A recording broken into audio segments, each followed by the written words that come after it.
Town of Bethel special meeting warrant, State of Maine, County of Oxford. To Christy Aguilar, a resident of the Town of Bethel in County of Oxford, greetings. In the name of the State of Maine, you are hereby required to notify and warn the voters of the Town of Bethel in said county, qualified by law to vote in town affairs, to meet at the Bethel Town Office on Wednesday, March 18th, 2026 at 6:00 p.m. in the evening. Then and there to act upon the following articles to it. To choose Article 1, to choose a moderator to preside at said meeting. I nominate Vern Maxfield. Second. Let's say all in favor. All in favor? Oops. Oh, that's not right. I didn't have my paper. Just like that. You tell me. No. Okay, very good.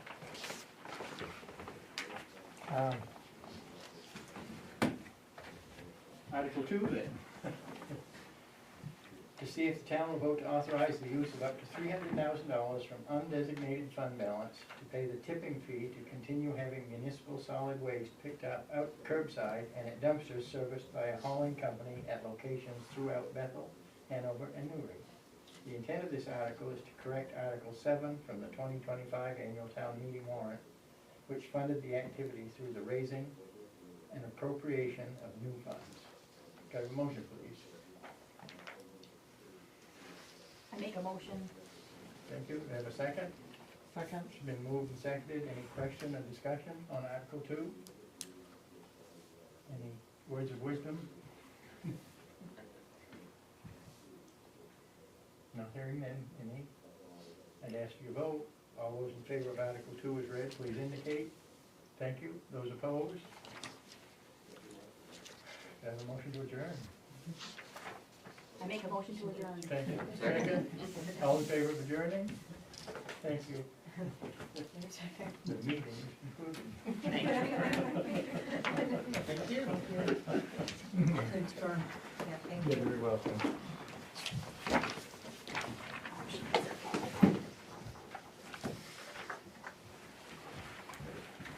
Thank you. Okay. I started changing. Have you ever done one that short? We'll just wait a moment as we transition.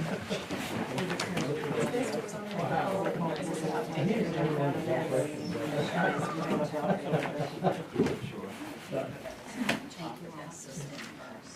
That's done. Yeah. All right, thank you. Thanks, everybody. Take care. Thank you, Vern.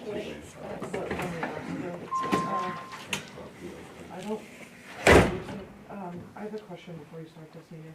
If you're not a Bethel resident, are you allowed to speak during public comment? Yes. So there you go, you have to. Plenty of Bethel property and taxes. Just state your name and what time you're from.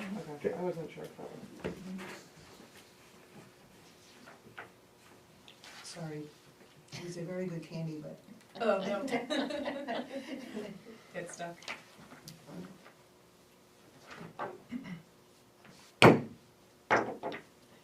good evening, everyone. Welcome to the regular select board meeting this evening, Wednesday, March 18th, 2026.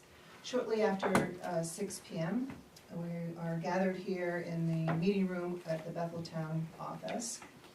We do have a full board this evening, so we have a quorum, and we're joined by Manager Sharon Jackson, Clerk Tracy Walker, and we actually have some department heads here with Toby and Courtney. And welcome, Mike. Will you please join me in the flag salute? I pledge allegiance to the flag of the United States of America and to the republic for which it stands, one nation, under God, indivisible, with liberty and justice for all.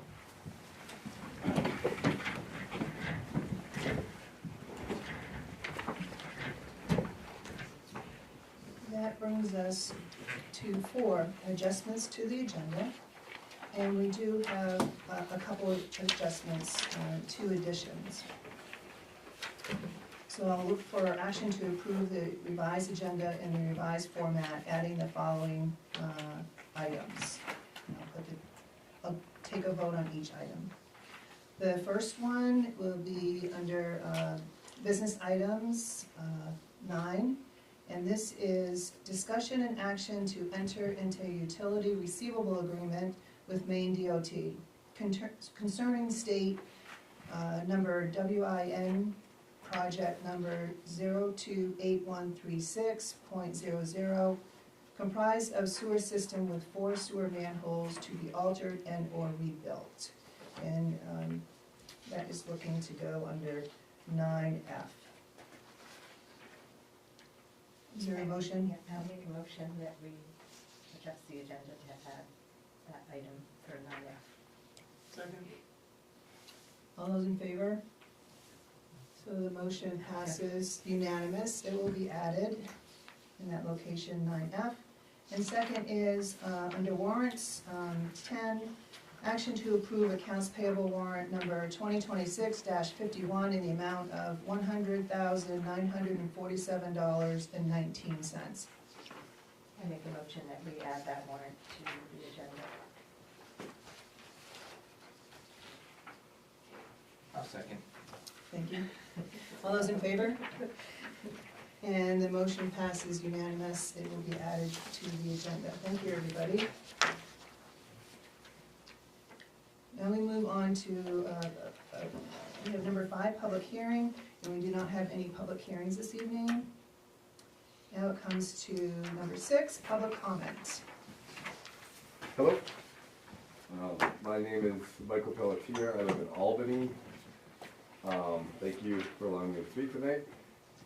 I'm here because I'm part of the conversation and the groups that have been meeting to join forces, potentially join some forces and resources with Gould, to use the field house or community center.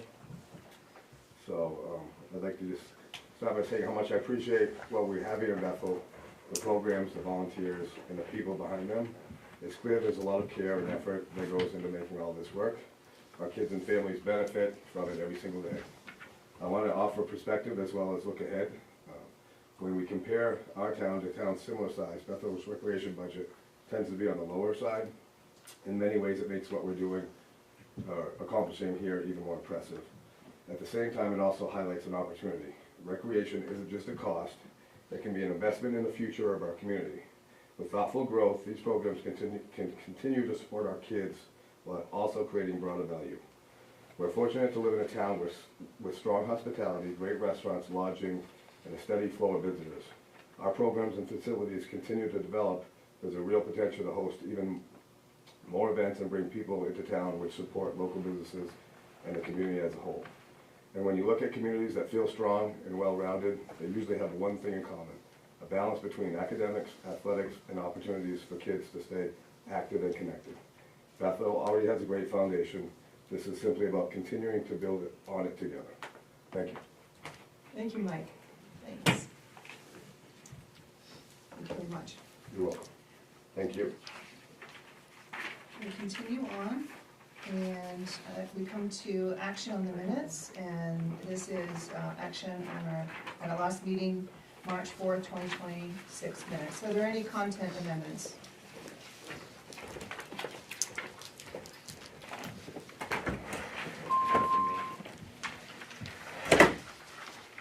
I just had one on page 2, 8E. Just the vote results. Maybe that just cut off.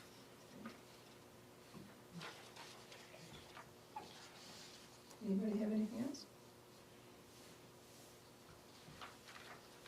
I make a motion that we accept the minutes with the adjustment that Michelle just mentioned on the March 4th, 2026 minutes. Second? All those in favor? And the motion passes unanimous. We'll move on to the town manager report, and I'll turn it over to Sharon. Thank you. Meeting schedules for boards and committees. The rec board meets the first Tuesday of the month at 6:30. ORC the second and fourth Tuesday of the month at 5:30. Airport, the second Wednesday of the month, 4 to 6 p.m. at the airport. Conservation Commission, fourth Wednesday of the month at 4 p.m. Planning Board, second and fourth meeting of the month at 6 p.m. Select Board, first and third meeting of the first and third Wednesday of the month at 6 p.m. The next joint budget committee meeting is Monday, March 23rd at 5:30. Payroll warrant 49, dated 3/10 is in your packet.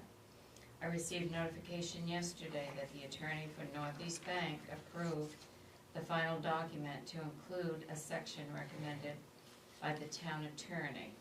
They, Northeast Bank, are preparing the documents now that will be sent to be included on one of our April meetings. So we should be able to get that finalized in April. Department head monthly reports for February included Public Works, wastewater treatment plant, and rescue. I've given you a copy of a sample policy for third-party requests and budget committee bylaws that I received from another town for you to start looking at. The town clerk's office will be closed on Friday, March 27th, due to the 3 clerks attending an all-day Zoom training on the state's new central voter registration machine. It's called the CVR machine. I will be in Bangor for the manager's interchange on that day. Emma will be out of the office. Courtney and Stephanie will be in the office working. I've given you copies of a draft job description from Nate Crooker for a part-time community recreation director position and a part-time ice rink warming hot monitor. These are 2 part-time positions he has asked for in his proposed budget. The heat pumps, they started installing them today. There are 5 installed. We have one right here by the door, if you haven't seen it already. So 5 have been installed. The other 2 will be installed tomorrow, and they will start the connections tomorrow, along with putting the compressors in. The boom lift to do the roof work will be delivered Monday the 23rd, and the roofing company is expected to start the job next week. Thank you. Thanks, Sharon. Do any members have questions for Sharon? On the number 8, the job descriptions, I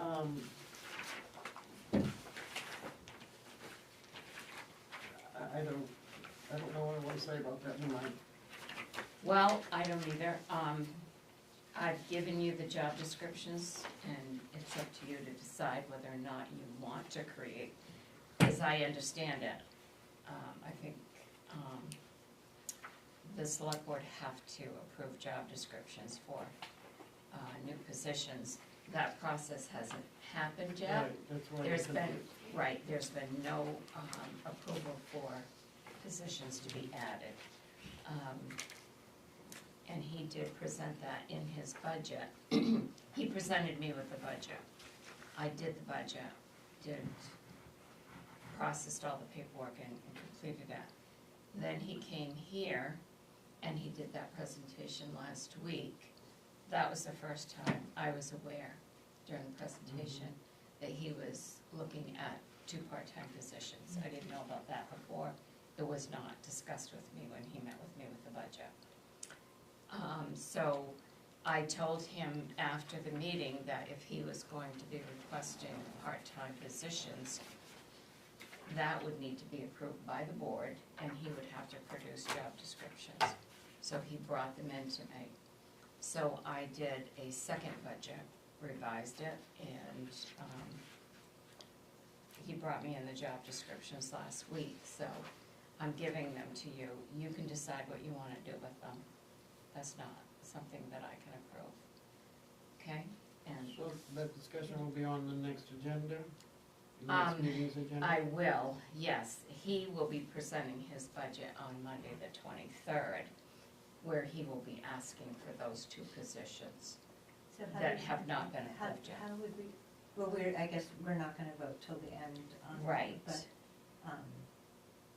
won't our final budget meeting be before our next select board meeting? We're meeting the 1st of April, and our final budget is, our final budget meeting is that Monday, which is the 30th.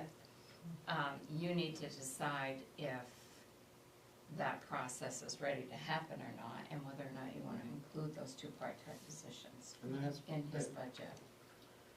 so that has to be done before we review his budget? Michelle? Well, I think we can, I mean, it kind of coincides with getting the feedback from the budget committee as well, creating new positions. I think we can kind of do it concurrently.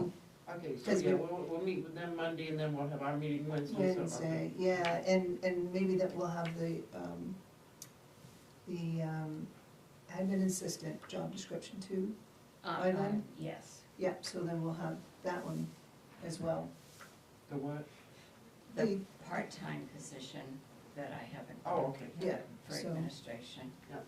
So maybe we'll have that one, and we'll have 3 of them to look at after we get the feedback from the budget. But we would have to approve the budget on the 30th before we. It wouldn't have to be, you could wait and do it on the 1st. Right, because we approve wages. Okay. We Okay. approve wages, and we would be getting, and I hear what you're saying, because No, I just don't wanna like. they're appropriating an amount of money for the total. Right. But they're also weighing in on recognizing the impact of what the budget is. But we at the end do the wages. Okay. None of this would be able to go into effect until after it's voted on at the town meeting, right? That's correct. Okay, so it's all putting the kind of pieces in place for that ultimate decision. Yeah. I mean, And you can also, at the last, when we vote on the budget, you can also vote not to include that in the budget if you don't think that those 2 positions, or one or 2 of them, should be added at this point, because there's been no discussion on them.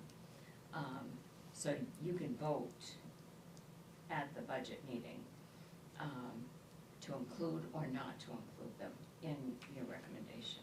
You can If do we that. voted to include them, we wouldn't be tying them to exactly what's written here, right?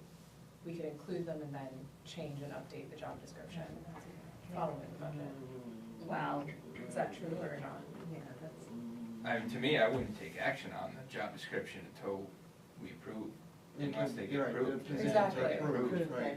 Yeah, That's so the way I would we could look approve at the that. funding and then Yeah. determine, we have an idea of what the positions could look like. Right. We approve the funding, then we decide what they actually look like. Yeah, and even then, Makes sense. the budget committee weighs in and say they don't approve it without that money. I mean, we still determine the wages. Right. I mean, because we did the wages before, and those numbers are in there.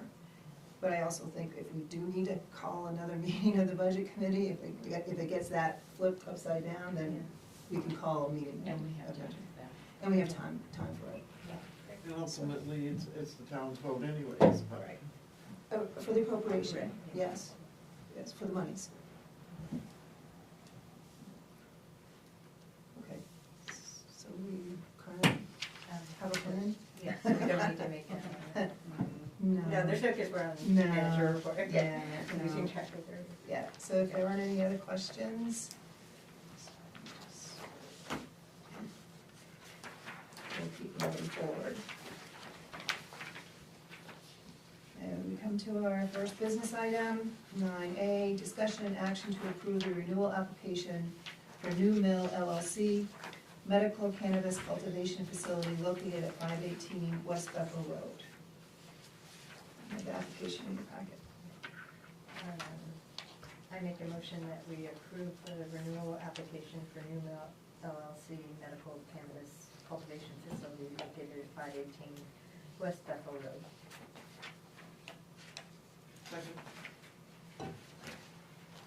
Any comments, questions? do they have recreation and medical? It seems, I didn't get a chance to pull my paperwork, but it seems like we just voted on this. So there are a couple of different companies in there.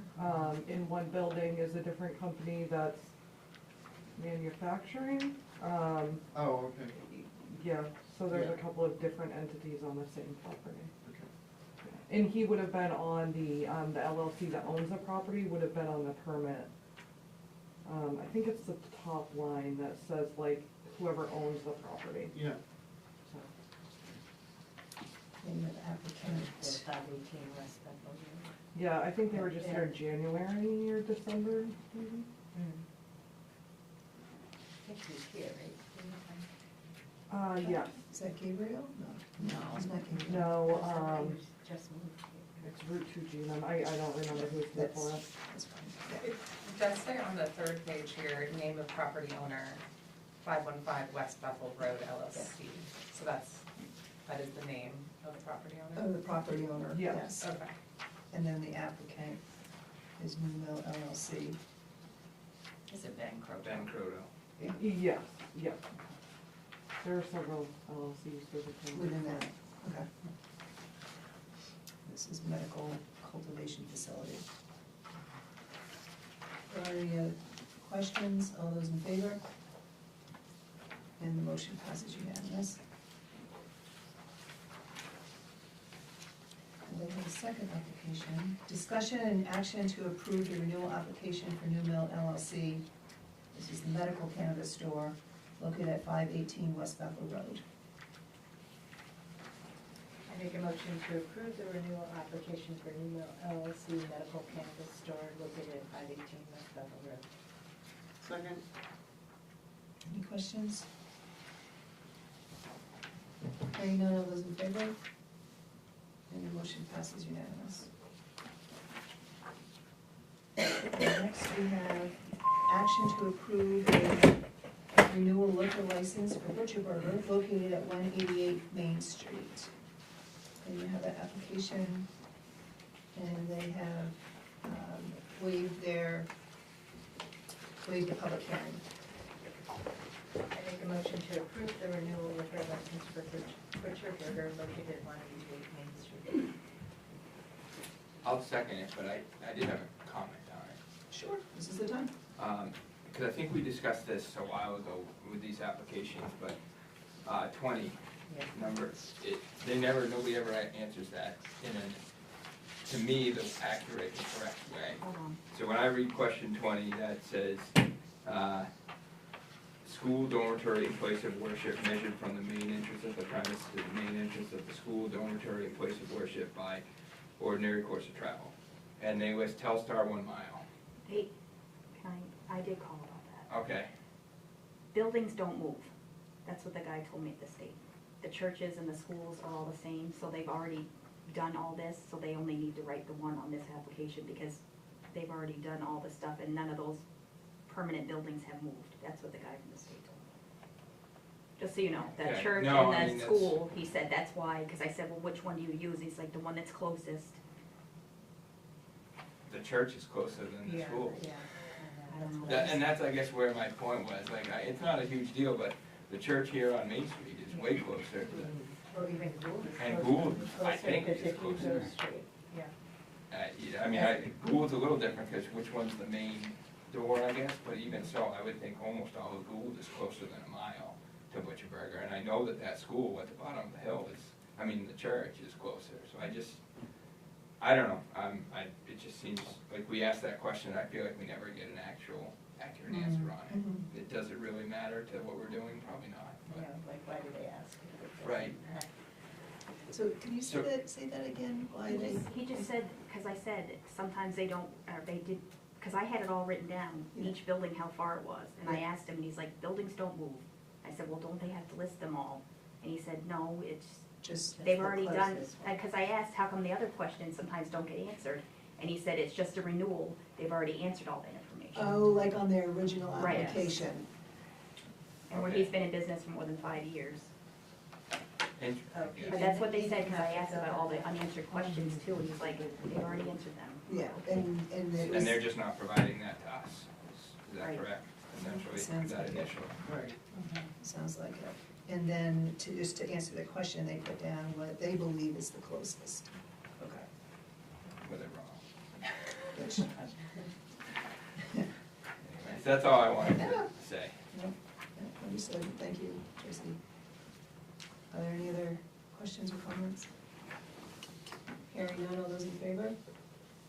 And the motion passes unanimous. Next, we are at 9D.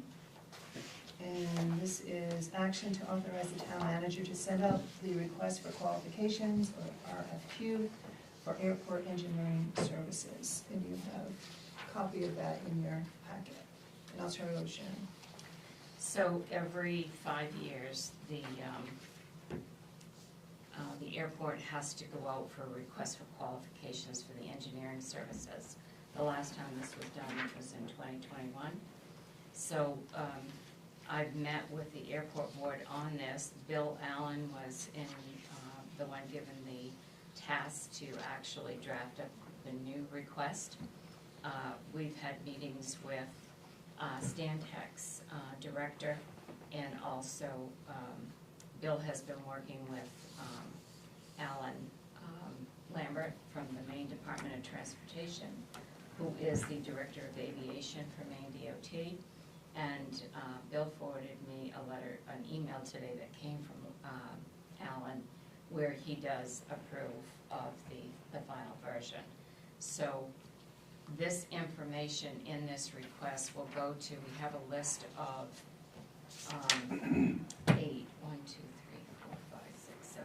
9 companies that we're going to send this to. There's a timeline that's listed.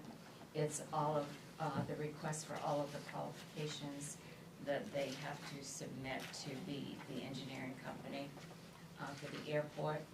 We don't actually pay them. This is a qualification. They receive their money through the FAA funding that we get. And this is a request so that they can show what their qualifications are. The company we have right now is Stantec. They've been here since the 90s, with the exception of 2 years when someone else was given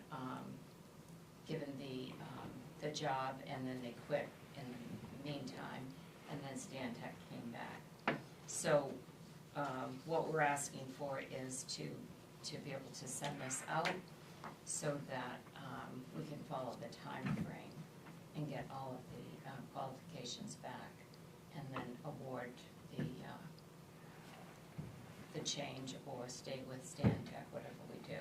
There's a whole process that is put into place where there's a committee that will review all the applications. It's a scoring that's done.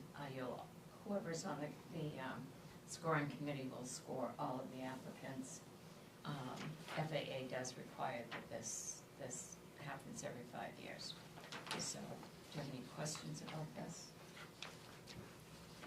What exactly do they do once we say they select Stantec?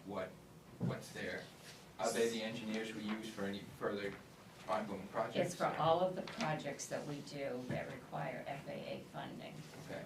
They provide the guidance to me as the manager and to the Airport Board Authority on everything that has to be done regarding FAA and all of the grants that we get, all of the AIP money and everything.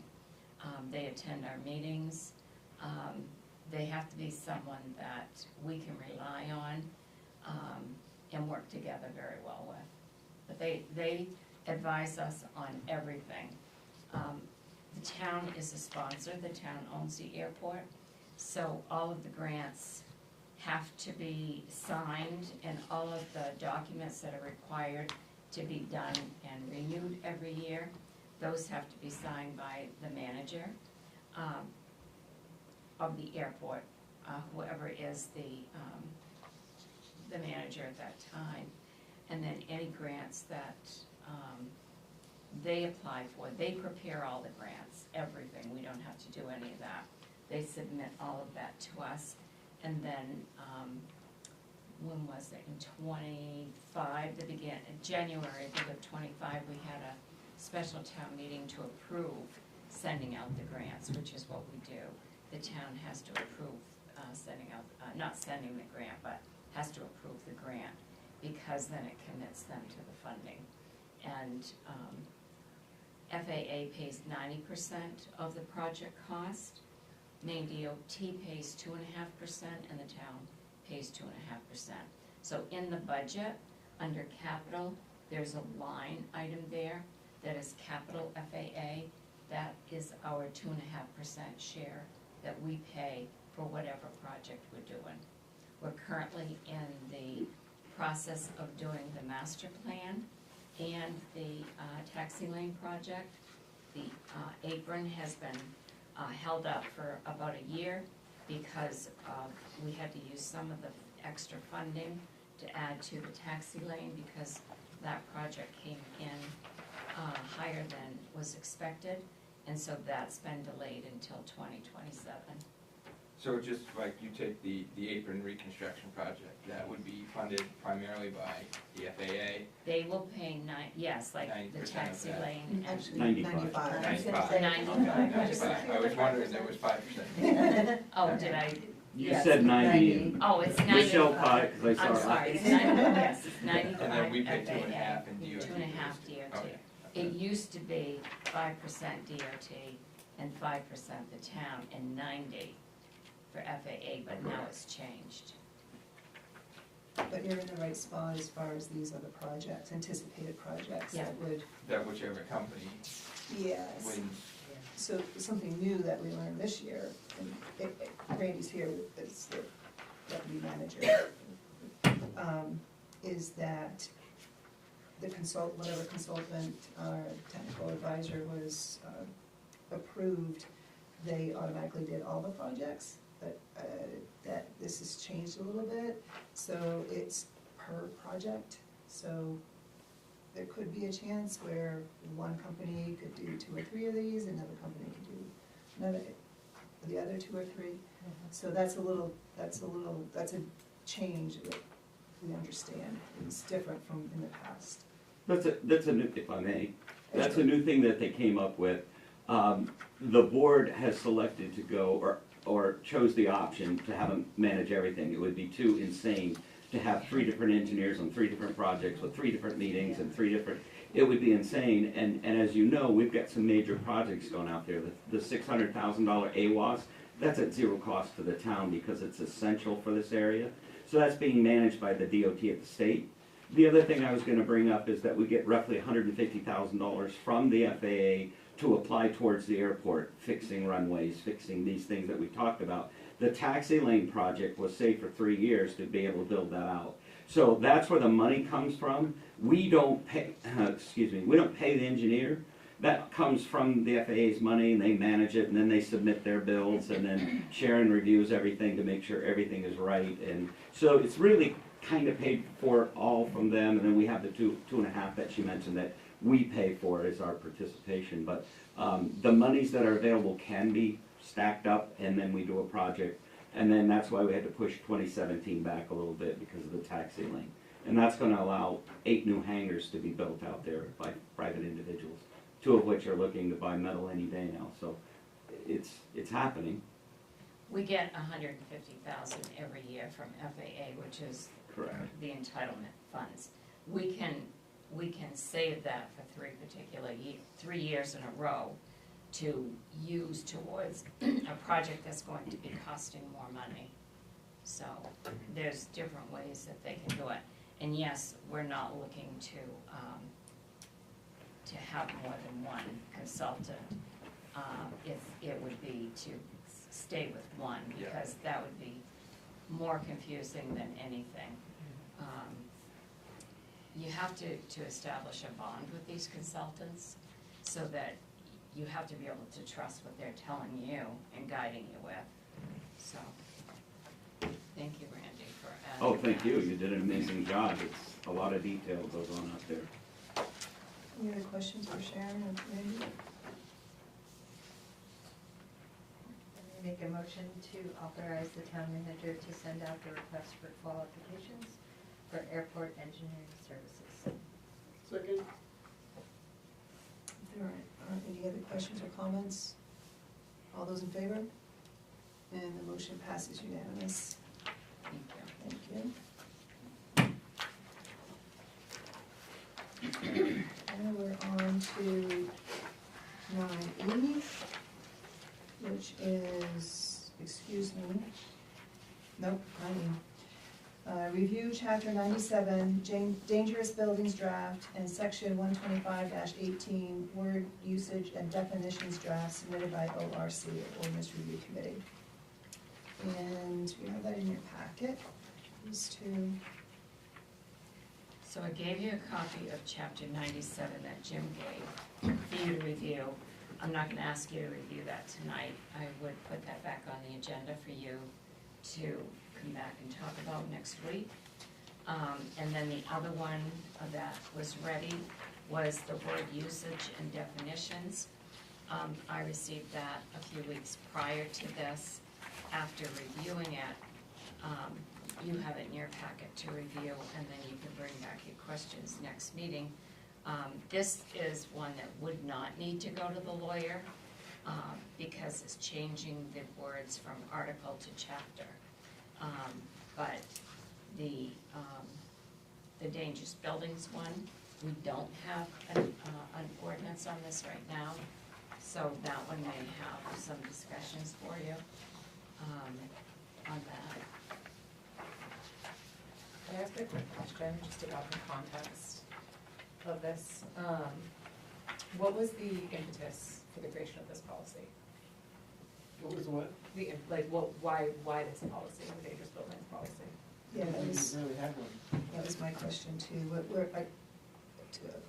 I was hoping somebody might be here, but maybe from your perspective, what, do you recall who initially asked? Was it the fire chief or code enforcement? All I can say is it was on the list. I don't know exactly who it was. I don't wanna name names because the person's not here anymore, so I don't know if that's appropriate or not. Okay. So Courtney and I did ask Jim this, and, because I had Courtney review this as well, because there is a state statute that oversees, that identifies what to do with dangerous buildings, and that statute actually gives the municipal officials the authority to do what's needed. So my question was, why do you need this if you can follow the guidelines of the state statute? Because it's pretty detailed and thorough, what has to be done. It is mentioned in here.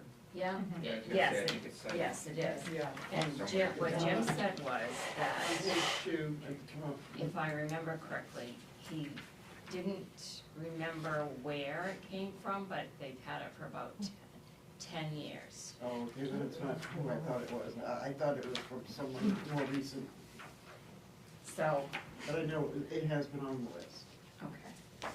All right, so that's what I was saying, because then the next thing was, it was gonna, correct, there's a state law, and if someone could give real quick synopsis of what the difference is there anything stricter in it, but maybe we'll get those answers next time. Doesn't state law have to supersede our? Well, if you You have, can be a little stricter. if you have an ordinance, usually it's gonna be more stricter than state law. If you're gonna follow state law, then you don't need the ordinance. So that's usually, and I don't know if this is or not, Yeah, I don't because I didn't either. compare the two. And I haven't really had a chance to look at it. Did They they give you did any? bounce off of the state one. Say again, I'm sorry? They did bounce off of it. I mean, they used Yeah. it for reference. And,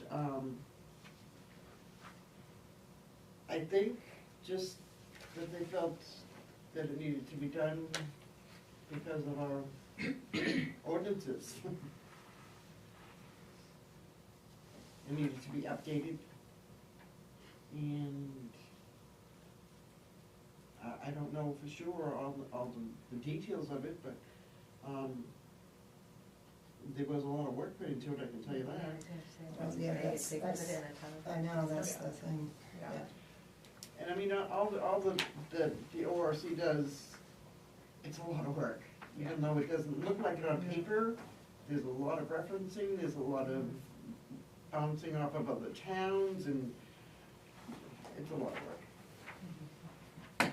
And I mean, it would be easier to just go with the state, just, you know, have it as a subject and just say, you know, state chapter blah, blah, blah. But because we have the book and because there is reference in the book, I think that's why it was followed through. Would it be possible to get a copy of the state law as well, so we can have an idea of, like, how they would sequence? It can be found on the internet. Yeah, you can download it. Yeah. And, Assume it will be the 17, chapter 91. Yeah.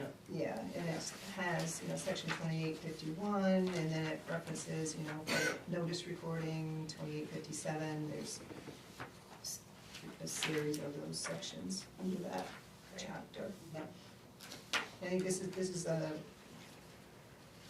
my best recollection of the last time we had a dangerous building was on. When Toby was here.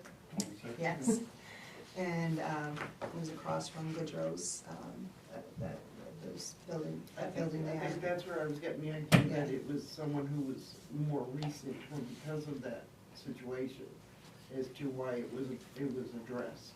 Mhm. But I guess if you're saying it was in the list for over 10 years, then that's not. Well, that's what Jim said, so. Okay. And we follow the state law at that point. Yeah, Yeah. we Yeah. did when all my state said. Yeah, yeah. All right, well, that's a little bit more information there. And then on the second one with the word usage, I understand what they're looking to do. When you look at it in its entirety, when you look at it, this particular section is under the article for private roads. And it sounds like they're looking to have this particular section address the whole chapter, which just my quick look was like perhaps taking that and inserting it in the general.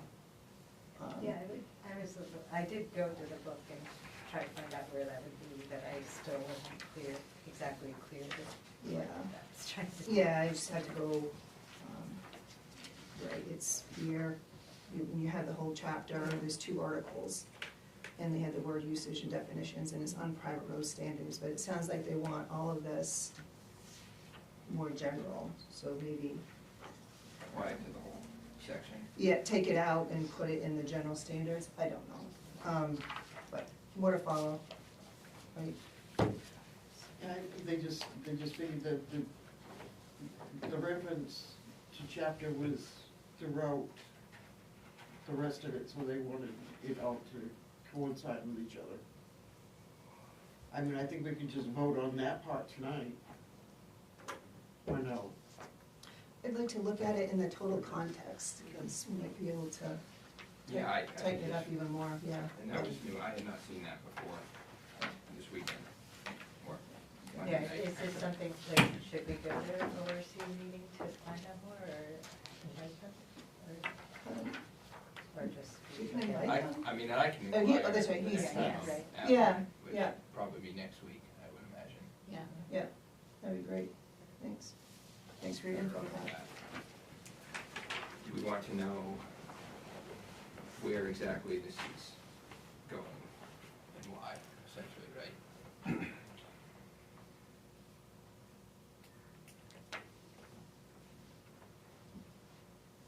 Okay, we can inquire about that. Do you have the notes on the other one too? Yes, Yeah. about the state law, Yeah. yes, and why do we?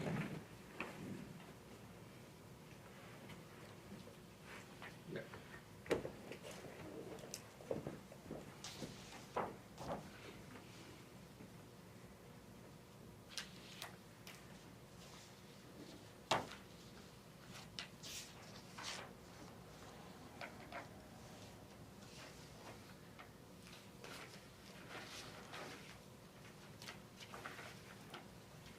Thank you.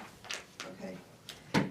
We'll move on to 9F, discussion and action to enter into a utility receivable agreement with Maine DOT concerning the state project number WIN number 028136.00, comprised of sewer system with 4 sewer manholes to be altered and or rebuilt.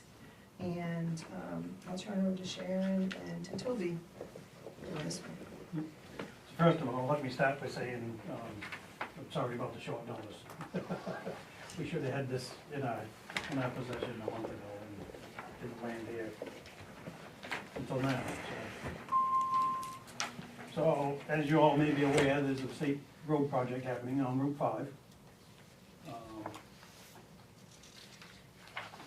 They finally have finalized some of the project details, and 4 of our manholes are located in the project area where the state will be doing a cut and fill.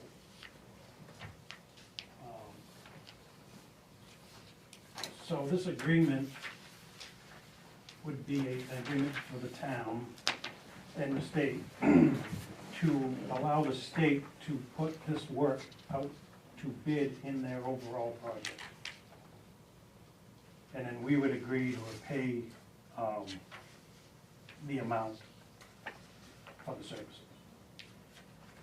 in a nutshell. It's not as simple as the usual alter because of the cut and fill.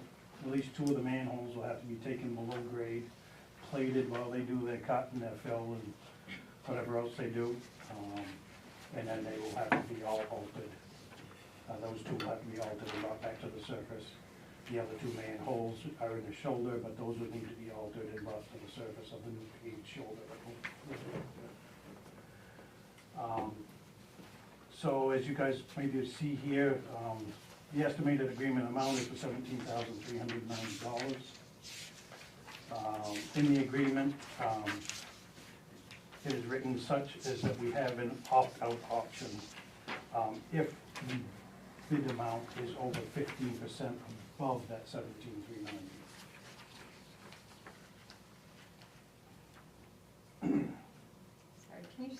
Sorry, can you say what you just said again?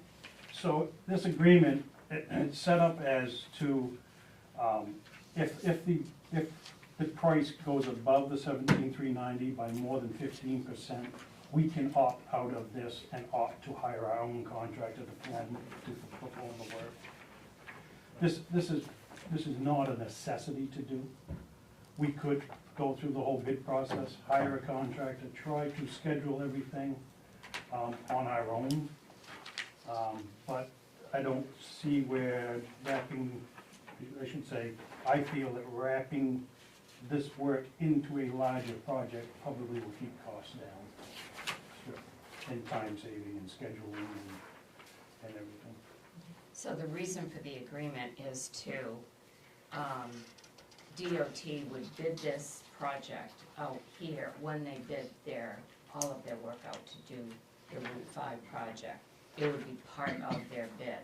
So if we went out separately and did a bid to do this work, chances are, because it's usually what happens, we would end up getting a higher bid price from a contractor because they're going to come here just for that particular thing.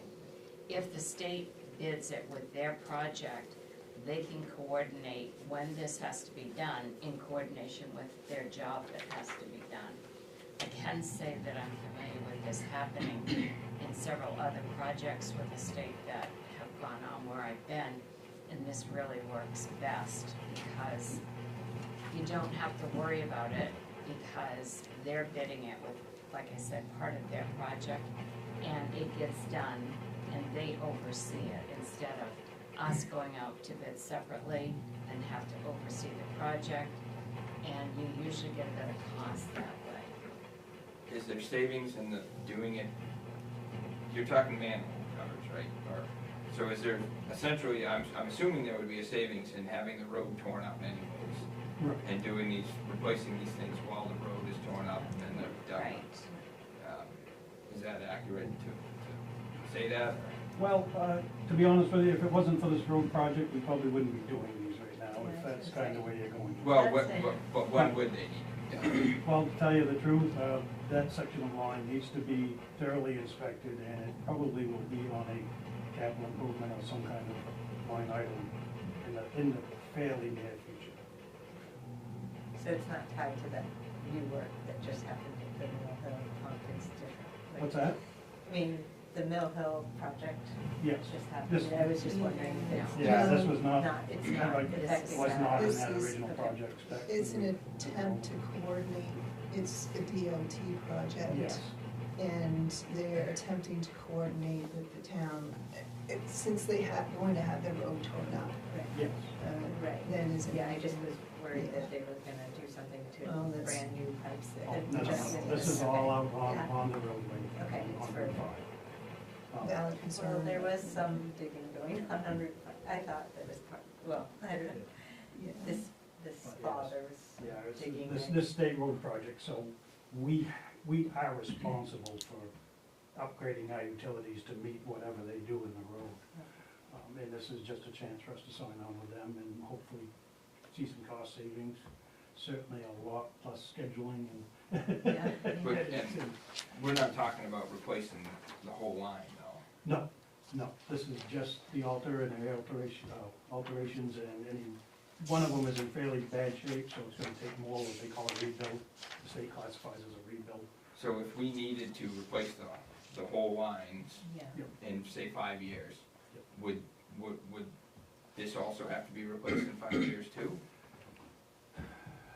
Probably not, no. I would say that probably the covers and frames and covers and stuff would be able to be reused. Okay. We can't, part of this road project is we cannot open that road for 3 years, at least 3 years, Once they do it. after this project is So done. It's a should- moratorium in place. Is there anything we should do, other than what they're saying, while it's open? To our knowledge, no, there's nothing else that we can do, and I don't think anybody really wants to pay for a whole line replacement over there right now. It seems to be, I think it's newer than what could be replaced on Route 2. In my mind. I mean, Randy may have more insight than I do into this, the history of it. If I may, Water, yes. the water got whacked as well, and they're going all the way to Waterford. So they might start on the Waterford end, and it could take them a long time to make it all the way back here. But we get the same information, late notice, we got whacked with that as well. It works out for us because we need to replace old lines that are out there to all those houses. It used to go to Franny Head's houses as far as we go out there on the corner. And so we're in the same boat, but we don't have that agreement. They just told us about it, and we're gonna go out and get our own contractor, and we're gonna replace that line. The good news is, the road's gonna be busted up, so that we wouldn't have to pay that in addition to everything else, because once it's busted up, we'll lay the new lines. But again, it's the same boat where we have to go in, and we would not have done that, even though it's older lines, we would not have done that project without their project. So, we're in the same boat. Thank you. But your stuff lies in the shoulder too, right? Correct, we're in the Not shoulder. the travel ways like Poston. The sections that are crossed out, so I know it's not a USDA project, it's a DOT, and I know it's not that other fund project, but the AIS, the American Made requirements, is that because? No requirements on No this project. requirements on This that. is a boilerplate thing the state does. Okay. Matter of fact, in my conversations with Martin McHugh, I brought up, there's this whole section, number 6 on page 2, section 6, page 2, plans and specifications and estimates. He said if we would like, they will strike through all of that too, because there are no engineering, no design costs, no anything to what we can do. He talked to his head engineer, and he said that they could strike that in the actual agreement. It's on. Thank you. Okay. Further questions? I make a motion to enter into a utility receivable agreement with Maine DOT concerning state WIN 028-136, comprised of sewer system with 4 sewer manholes to be altered and or rebuilt. Second. there aren't any other questions or comments, all those in favor? And the motion passes unanimous. Thank you. Thank you. Once we have the agreement in its final state, and I'll give you a copy of it once we sign that. Thank you, Toby. You're welcome. Thank you. It made my life a lot easier. Not that we won't have to oversee this, but, And we're gonna move on to 9G. Action to accept the propane bid from Community Energy from July 1st, 2026 through June 30th, 2027. And you have that bid in your packet from Community Energy. So they're staying, honoring the same price that we're currently paying right now for the next fiscal year through June 30, 2027. And that's what we're using for a totals cost per gallon to budget for the propane. Did anybody else try to submit anything? I didn't go out to bid for this. I just sent them a letter and I asked them if they wanted to renew. Because all of our tanks are, when we went with them, all of our tanks were swapped out for Community Energy tanks. We used to have 3 different tanks, and propane was bought from 3 different companies, which is why we had 3 different prices that were all a lot higher than this. So, Do we have to worry about, I mean, it says the bid proposal is valid for 10 days from the above date, which we're beyond, is that? no, I that's let him know, so Okay. this will be fine. All right, good. I just, Yeah. Do we feel like that 7,800 is a pretty good estimate? Yes, yeah, we haven't come close to that, so we can buy up to that amount. Great. So we're good on that. Great. I make a motion that we accept the propane bid from Community Energy from July 1st, 2026 to June 30th, 2027. Second. And if there aren't any other questions or comments, all those in favor? Motion passes Sorry, I unanimous. did. Okay, I did have, I had put. Yours went down fast and Pat's went up slow. Sorry. Everything- I Unanimous. did. Thank you.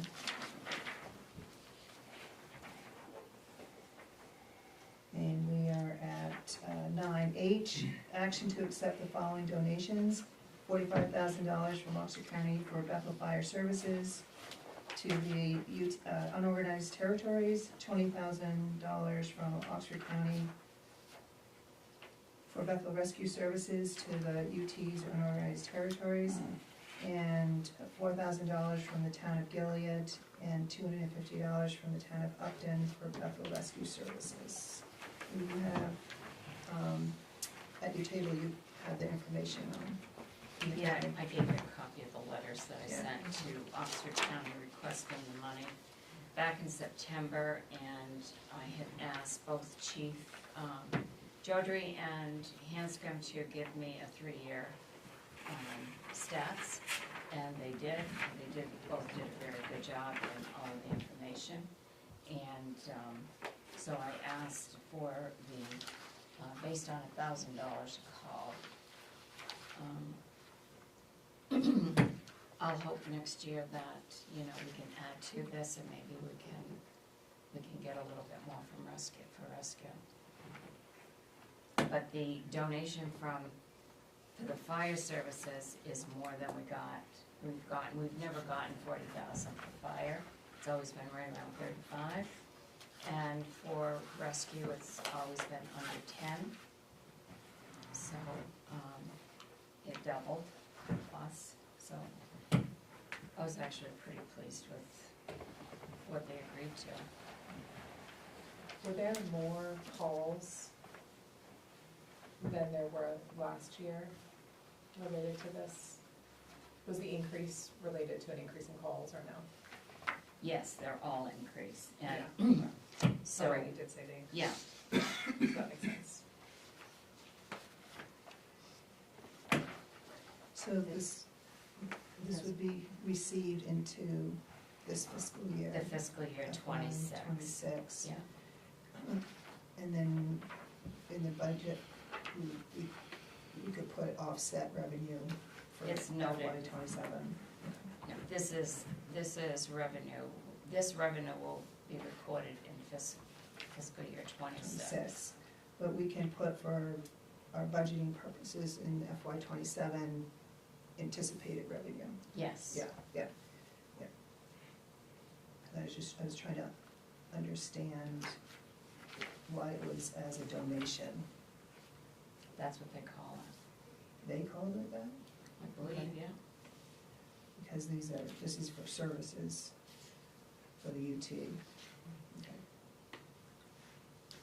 If they're really paying us for the services, they pay the full. They're paying us for services that, For the UT, yeah. And there used to be agreement a long time ago, but I don't know if there's anything even in no, writing anymore. Yeah. Zane looked and he couldn't find anything. Dave had some old files where, they were kind of related but not related. There was nothing here that showed, an agreement either with the county. And, it's always been that it's been asked for, it's for the services is what it's for. If you don't like the word donation, you know, you can say something else, but it's revenue for services that they provide. Right. I just have the expectation that we'll be getting something every year, Yeah. something, and then, so we can look to put that in our anticipated revenue piece, yeah. Yeah, it's always, well, it has always been added in the revenue, Mhm. Right, So when somebody lives in unorganized territory, then gets charged for their trip through our rescue, do they pay us back? Or does is the who pay us billing, back? I guess there's, what I'm trying to say, like, there's billing that goes on too, Yes, right? so Like, I mean, there's. If rescue services goes to somebody in Bethel or in one of the townships, they're billed for that service. Mhm. So if they go to your house. transport. Right. Yes, if they- Even and- if they don't transport, then Then there's there's no. no- Right, and so then that generates a bill, that medical billing services sends to you in the township or you in Bethel. And then they collect that money. But the UT comes back to that company. Yes, it all of it, wherever it's based on our rescue service going. So like if our rescue service goes to Medcare's coverage area, which they've been doing a lot lately, and they transport for them, then they get billed. We bill for Then we it. bill for it. and Our we billing get the company. money. Yeah. If we do not transport for them though, we do not There's no bill, bill. and we don't get any money. But in the, what I showed you when I gave you the rescue reports in the budget last week, you'll see that so far to date, we have collected $197,000 in revenue for medical billing. In 2025, unless something changes, because they're right in the middle of the audit, but right now, it looks like we have collected about 297,000. I can't remember what that exact number was, but, so we, close to $300,000. But that's based on the number of calls, the number of transports, and it could go up or down any particular year. So, but the trend is going up. So that, Are these all charges that are non-insurance covered? no, the insurance covers most of them. What happens is, like if you were transported, your medical insurance would get sent the bill for this. Whether you have private insurance or you're on main care or Medicare or whatever it is, then your insurance company sends that money to we have an account at Bangor Savings. It goes directly into those accounts from medical billing services, and that's where it's kept. Well, it's not kept there, but that's where the money goes directly to that account. And that becomes all part of our general fund money. So the accounts that are outstanding are probably the ones that don't have insurance. Don't have insurance, or the insurance hasn't paid the full amount, then there's a balance. It's a combination of both. The person being billed, there is a policy that states that they have a certain amount of time, just like anything else. If you get a bill, you can contact the company and say, I'm asking for this portion to be waived. There's procedures in place if that can happen or not happen. If the bills are not paid after 90 days, then a list is generated and those balances go to collection. And the collection agency collects that money, and the collection agency then sends the money directly here. And then we receive that collection money here, and then that money, once the medical billing sends the list to the collection company, they write that off on what they're collecting, because then it becomes a responsibility of the collection company. And if any of those portions are paid, then it comes off that collection list.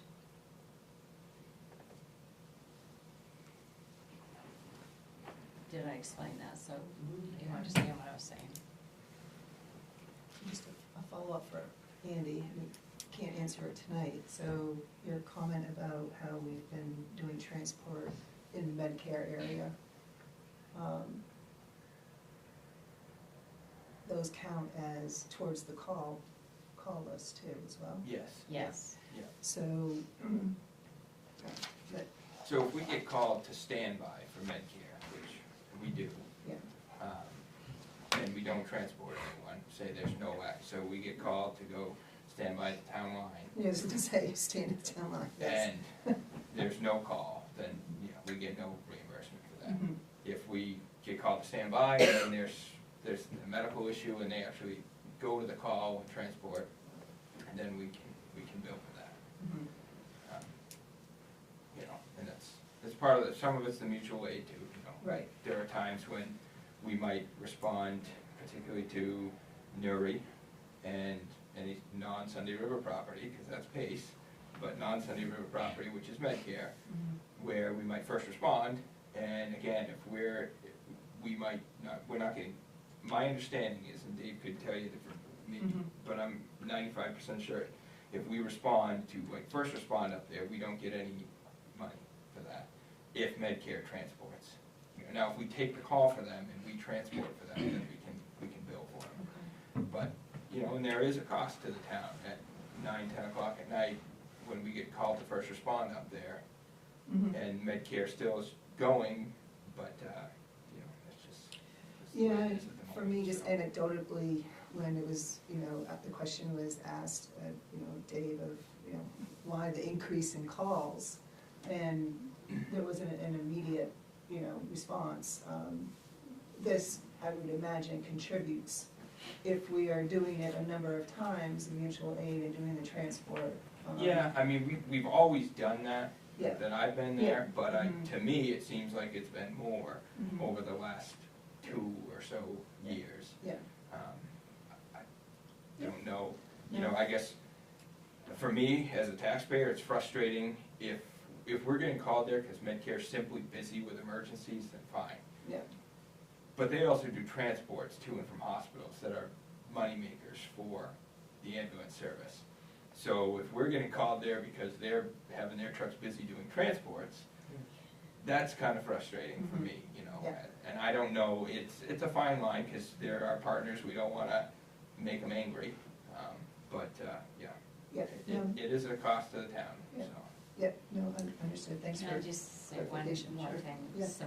So the money that comes into the bank where this money comes from, changing that bank would be not a good thing to do, because then you'd have to work with all of the medical companies and insurance companies who are already programmed that that money all goes in automatically to the banks. So what I did was, all of the money that the insurance companies, they all do the setup through medical reimbursement of the bank that it goes to. So what I did shortly after I got here is, all of the funds that are in that account at that bank, we were only earning actually less than 1% interest.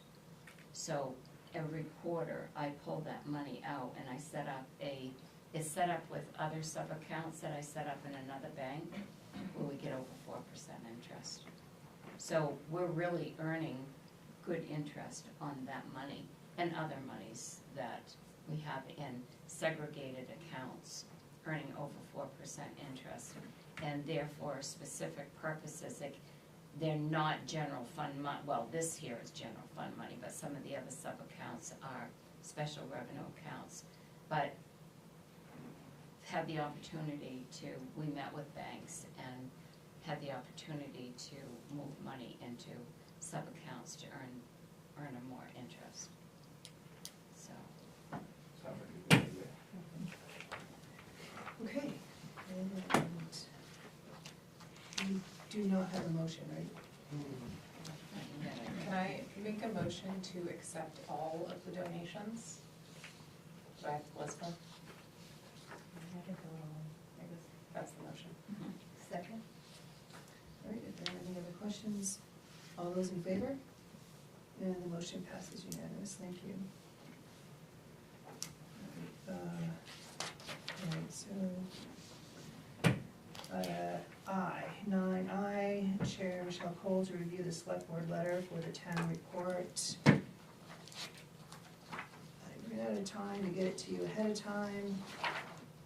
Here are drafts. If you would like to take some time and offer your any comments you may have over the next couple days and get back to me, that works too. It is very similar to last year.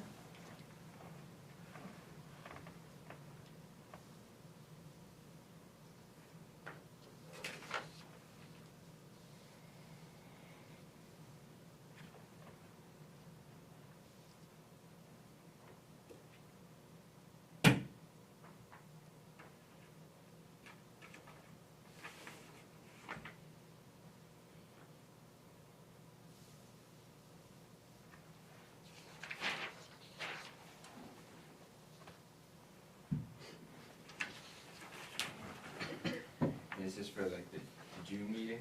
So this is for the town report. Okay. And the clerk puts together, and the manager put together the town report, and they ask for letters from the Okay, different just- pieces, I yeah. get you. Yeah. It's usually at the beginning. Yeah, yeah, Okay. yeah. And Tracy is aiming for March 20th to have the letters in, so we're falling in there. If you wanna take the time, would you like to take the time, take it home and offer any comments in the next several days? Or are you okay? It's fine. I'm good with it either way. Do we ever, this is fine, I was just wondering if we ever, like, talk about some of the things we feel like we have, accomplished this year, or we don't really get into it, it's just straightforward? It's whatever the flavor the board wants to do. We've, the last couple of years have taken the approach of letting them be aware what elected positions are available and that they have opportunities for appointments to committees and how they can participate publicly. That's been a theme, but it doesn't have to be that way. Would this be an opportunity to talk about the comprehensive planning process? I shied away from that just because it's not yet approved. Right, makes sense.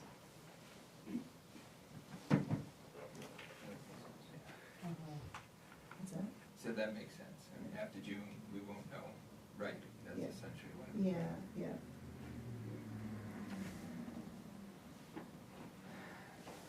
If you are okay with it now and you feel comfortable making a motion, that's fine.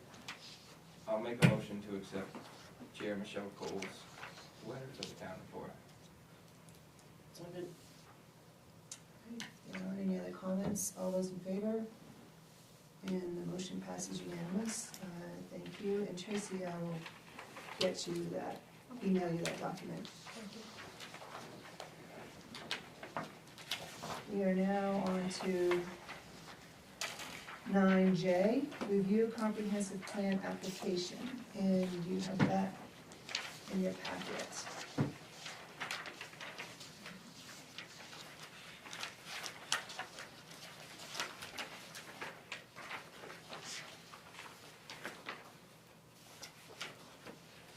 The application that I drafted has the draft on it, the word draft on it. I tried to pick up everything that I wrote down and that you looked at adding. And then in going through it again, added a section on page 2 to cover things a little differently. So basically just did all this so you could take a look at it and see what you might like or not like or want to change. I did send Erica an email, and as you see in your packet, the application she sent me was very brief and didn't include anything actually. I was at a meeting in another town and they were talking about, they're also starting their comprehensive plan process. And so I asked the manager there if I could have a copy of the application they were using, and he told me that they took their board and committee application and just added comprehensive plan to that. He worked on that with the town clerk, and in that particular town, he and the town clerk are making the decisions on whatever they're doing for applications and ads, and the select board there is not involved in it at all. So every town does it differently, you know? So it's just a matter of getting an application that you end up liking. And I also included in your packet a copy of Erica's section so that everybody would have it when looking at this. I know you have it in your binders, but at least it's with your stuff here, and you don't have to go to your binders, so.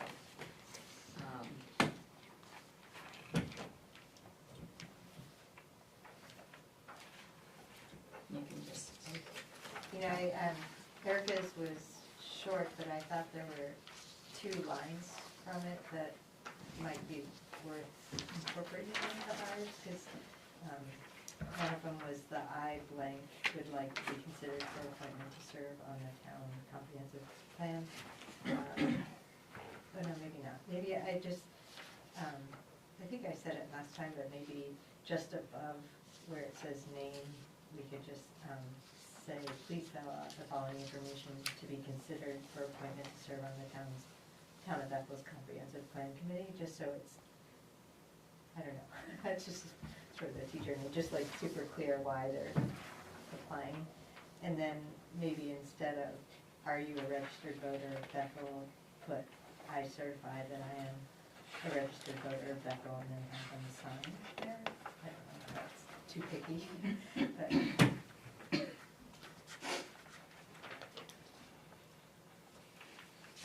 I assume we can check that, right, if we were questioning Yeah, somebody's yeah, voting yeah. status. But I Yeah, don't, yeah, that yeah. doesn't matter to me. Yeah, it doesn't matter, I mean, none of Fine. it's really. But, and I assume when the application comes in, the clerk verifies Yeah, everything. right. I think what we have here is good. I think it covers it.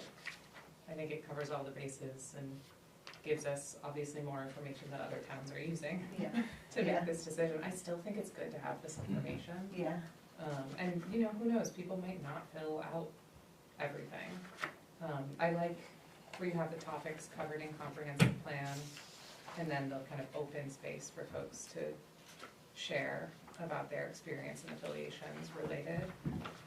I think it's good.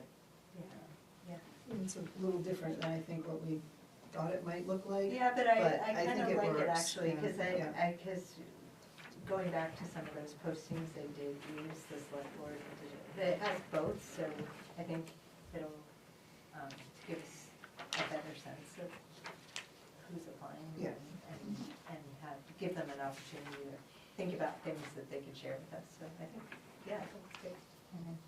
So do they actually have to be a registered voter? I think that was the consensus coming out of the workshop, but, I think you can consult with people who Yeah. are not, Yeah. but to me, I think if you're on the committee. I would almost- agree, I would agree with that. Yeah. You're going to bring in groups that are related to the chapters when you talk about the chapters. They may not even live here, but they may be part of a group that has the information that you wanna hear about, because they may be involved with the chamber, for instance, and if the chamber comes in to talk. But your committees usually, especially the comp plan, your committees are usually made up of your voters in the town, your residents. And we shouldn't say property owners, because that would, they. Well, property owners could be anybody, Right, so You could be a that's, property owner and not a resident, and you could be a Yeah. resident and not a Yeah. property owner. that's true. yeah, and I think we focused on the voter Yeah. instead of the taxpayer, but it's, could be whatever we wanna do, and I think we envisioned having, I'm sorry if I'm next on, we envisioned when the various topics were covered, bringing in people who had, if they weren't on the committee, bringing in other input, you know. Like it was recreation, for example, if somebody from Sunday River might not be a voter or, and such. So if they're not a registered voter in Bethel, are we not gonna consider them? I think that's the plan, but Well, we'll get the you can tell me if I'm information. wrong. We might. Well, because I mean, just like Mike is not a resident of Bethel, but he's involved with the recreation department. And he may be involved, he wanna be involved in this. yeah. Well, I So- think you could still take them in and Right. bring, you know, when they're talking about recreation, I think you could still take that person in, and they can be part of that, but they might not be part of the whole, the Especially rest that, of it. The decisions, yeah. depending on what the rules of engagement are, if they go by consensus, if they go by vote, then he wouldn't be, as we have it set up now, Right, wouldn't be a voting member of the committee. That's the rules of engagement that they pursue. We also don't say Say, anywhere yeah. on this application that you can't apply if you're not a registered Yeah, voter. We could just that. get like a non-registered Yeah, you could. voter who we think is fantastic Right. and decide to put them on the committee. Yeah, that would be a benefit of just asking, are you a registered voter? We're just finding out. Right. Like, and if the best person to help us is not a registered voter, maybe we. So I Okay. think we would have to make our intent pretty clear, because if there was a registered voter that wasn't chosen, Yeah. you know, Yeah. I think we just have to make our intent clear. I guess, yeah, to me, like, if the committee's gonna make decisions and they're gonna vote on those decisions, and that's, I know I think we would have the final say on things, but to me, if you're giving them a vote, they need to be a registered voter in the town. If you're just listening to them for input, you know, I mean, personally, I would love it, I pay taxes in other towns that I have no say in. But if we gave a say to somebody who wasn't a registered voter here, it wouldn't align well to me with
Yeah.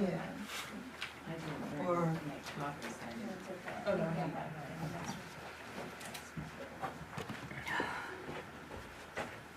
So what I'm really asking is to change the department office, the way it's written, so that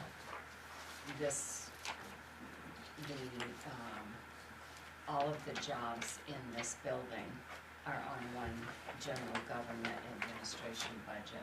And that's what we talked at the budget Yes. committee in the meeting. Yes, rather than creating 5 different budgets.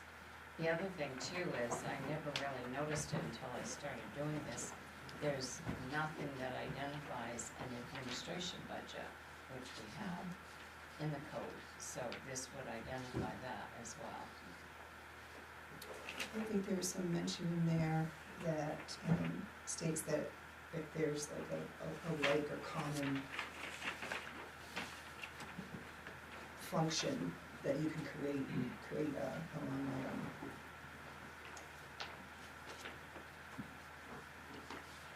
Well, I had asked to have this conversation at this meeting when everybody was here. I did put some comments together. I wrote them down so I could be concise and not take up too much time, so I will just pass them out, just.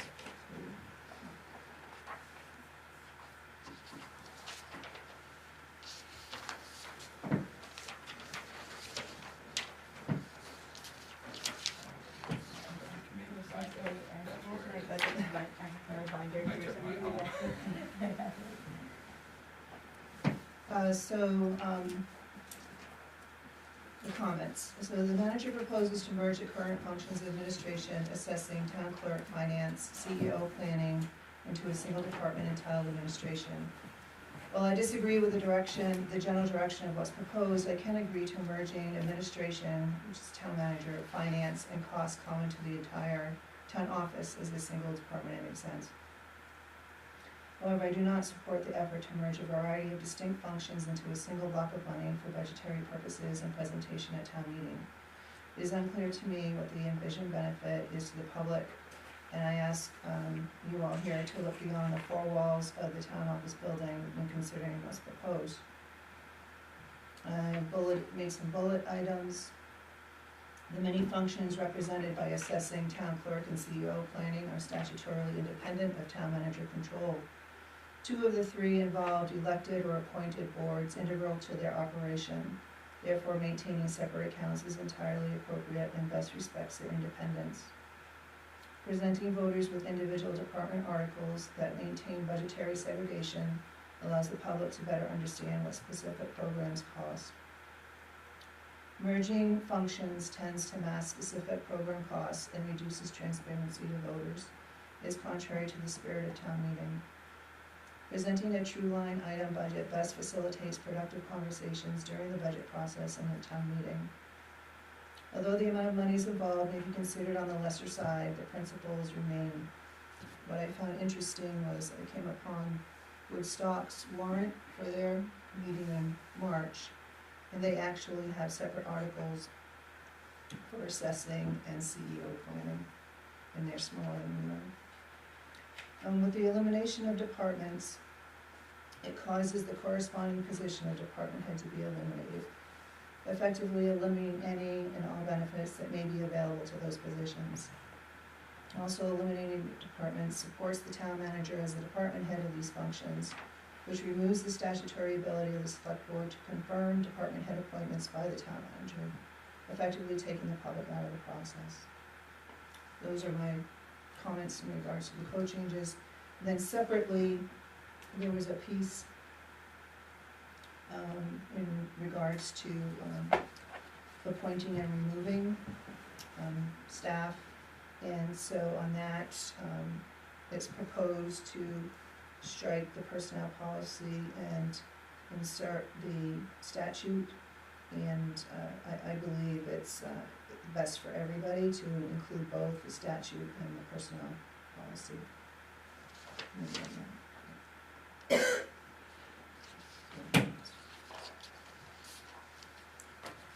So I believe that it creates more transparency,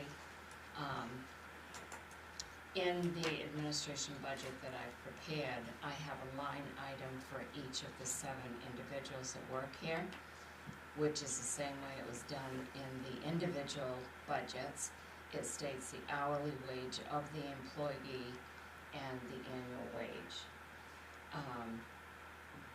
The other thing that it does is every job in here doesn't just do the work of that department. Every job in here is cross-trained. So, as an example, Christy's job. Christy works in the front office. She does front office work. She also does finance work. It doesn't make sense that half of her wage, if you want to treat it just in a town clerk's office, that half of her wage then should be represented in the town clerk's budget and the other half in the finance budget. The town manager actually does oversee every position in here, even though it is written under statute, the way it's written.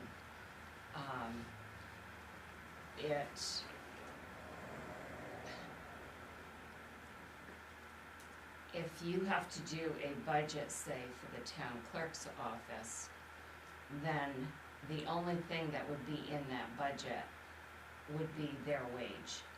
Because everything else, I'm the tax collector, this is the other point that I need to make. The manager is the tax collector and the treasurer. No deputies are appointed unless they're appointed by me. And so what that means is I then appoint whoever to do the the deputy and assistant tax collectors, who then take money in at the counter. That's their job. So if the manager is appointing the deputy tax collectors, they are under the town manager. So even though they work under the town clerk, they also work under me because I'm the tax collector. The town clerk is not my deputy tax collector. She's my deputy tax collector. The finance clerk is my deputy treasurer. If I didn't appoint Tracy by statute, I can appoint whoever I want to be the tax collector. If I didn't appoint her as tax collector, that means she can't collect any money in this town or under any other tax collector.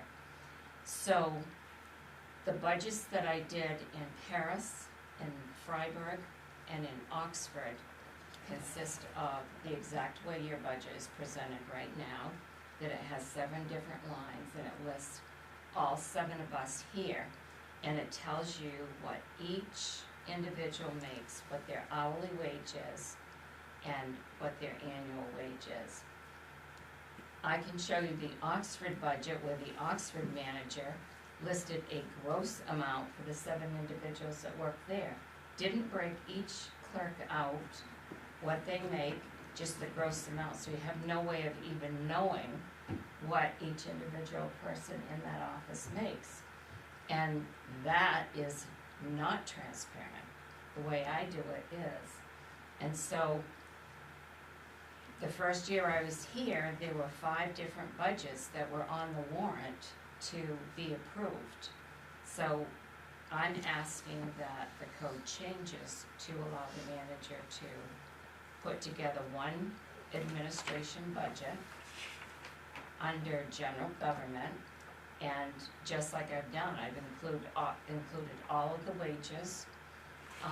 All of the jobs are cross-trained here, so they do some functions in the finance office and under the planning office. You have Emma, who does sewer billing, she does payroll, and she does planning board stuff. So that's 3 different departments, the way it's broken down in the code. So she still answers to me as the town manager, or whoever the town manager is here. And it doesn't take away from the department head, because Tracy is the department head for the town clerk's office because she's the town clerk. There is no one that is the department head for the code officer here, but the code officer does, the manager does answer to the manager.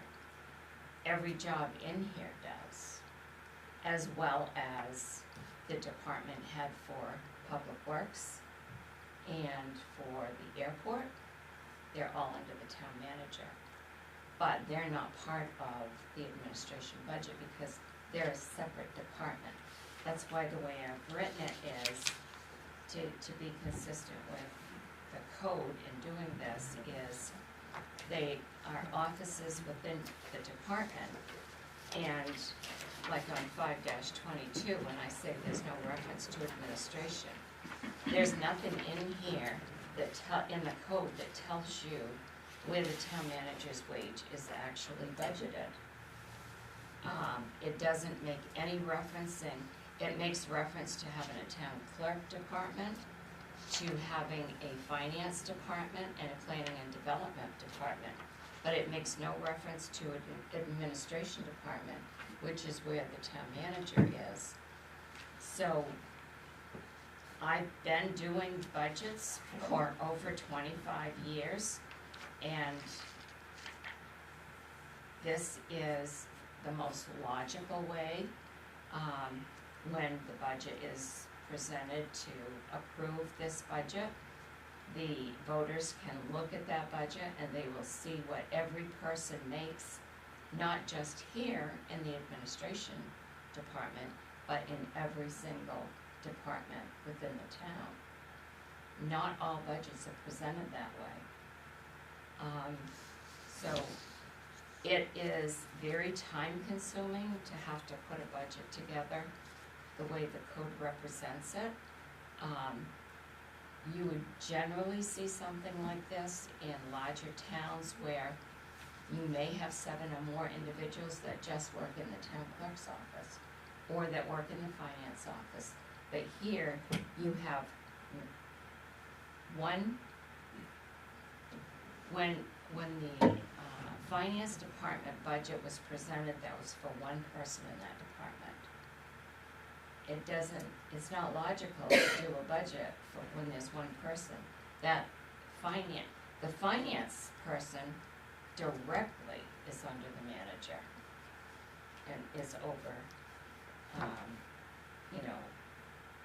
I oversee the finance clerk, just like I do every other job in here, even though there are statutory requirements for all of them. So,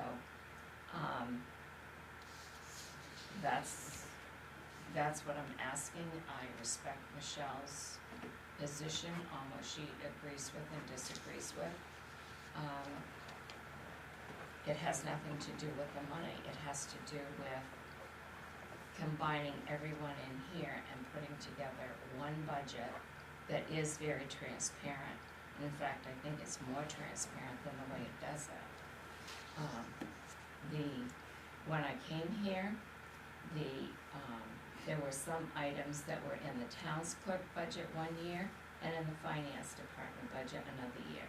And then another year I found them both the same thing in one budget, so it was budgeted twice. So we all use the same supplies.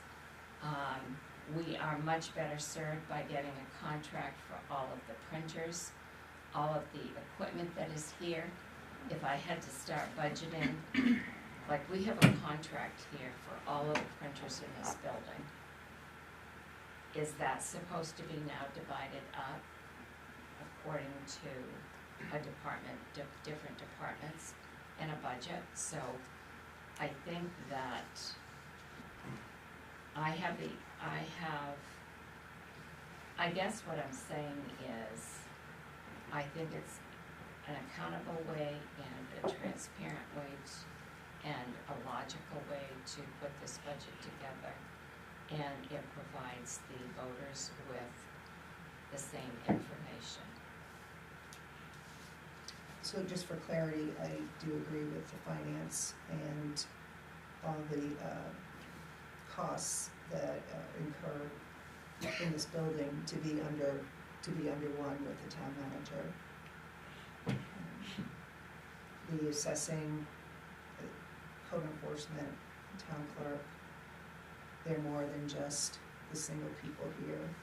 They have voter registrar, elections and such. Assessing, the town manager just has the administrative part, as Sharon shared, half a person. The rest of it isn't, it's by the elected board there. And then the code enforcement officer is enforcement. So the town manager does administratively, and in most pieces, have the management of it. But I'm asking you to look beyond that.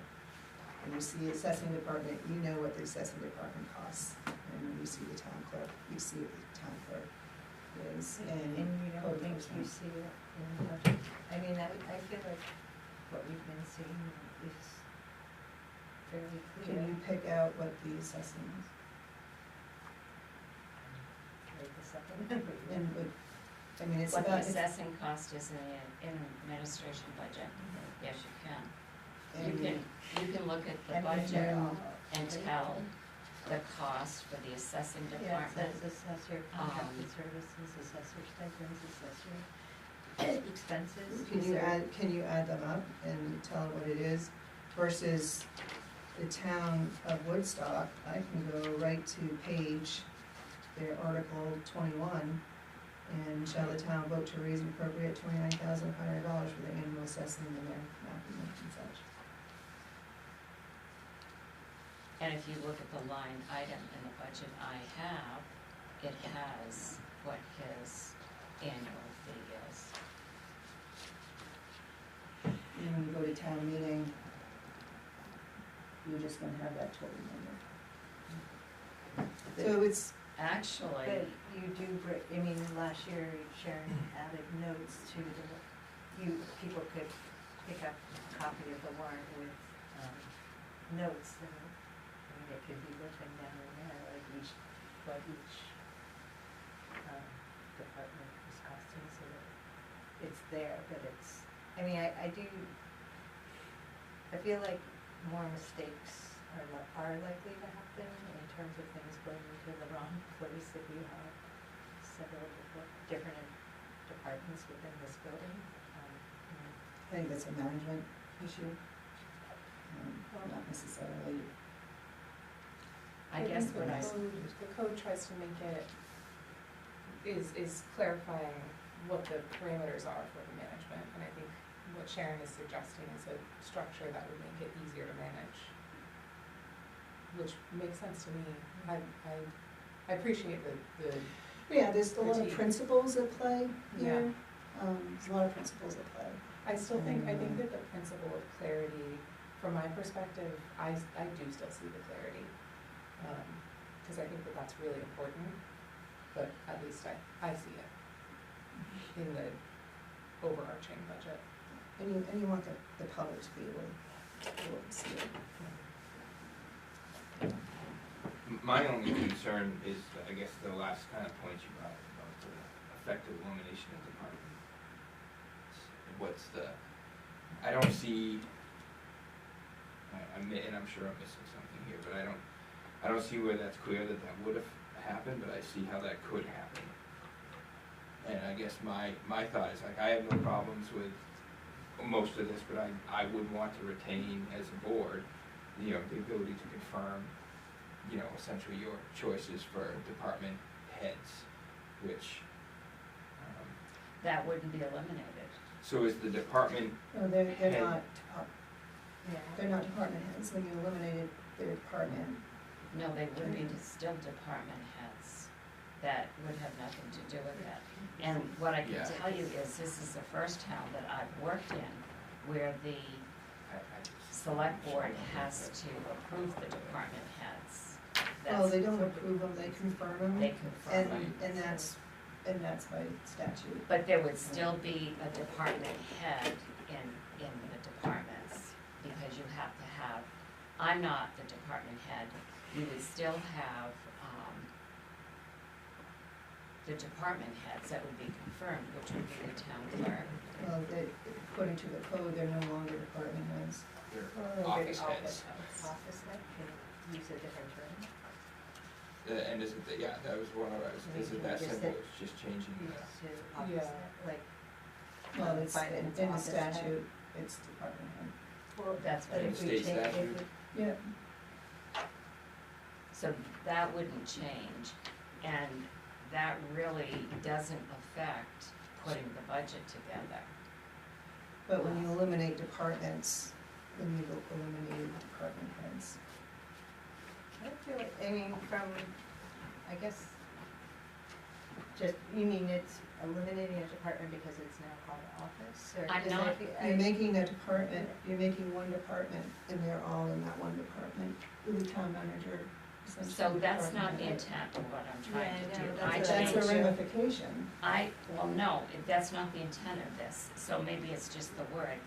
I changed department to office to prevent having to do 5 different budgets, saying that this actually is a general, the administration office is the general government, and it's under one administration. So keep the department there, but still allow one budget to be presented for the 7 individuals that work here. If you're saying that changing to department is eliminating, to office is eliminating the department head, that's not what the intent of that change was. The I reason- didn't think so, You're but. Why- you're merging departments up top.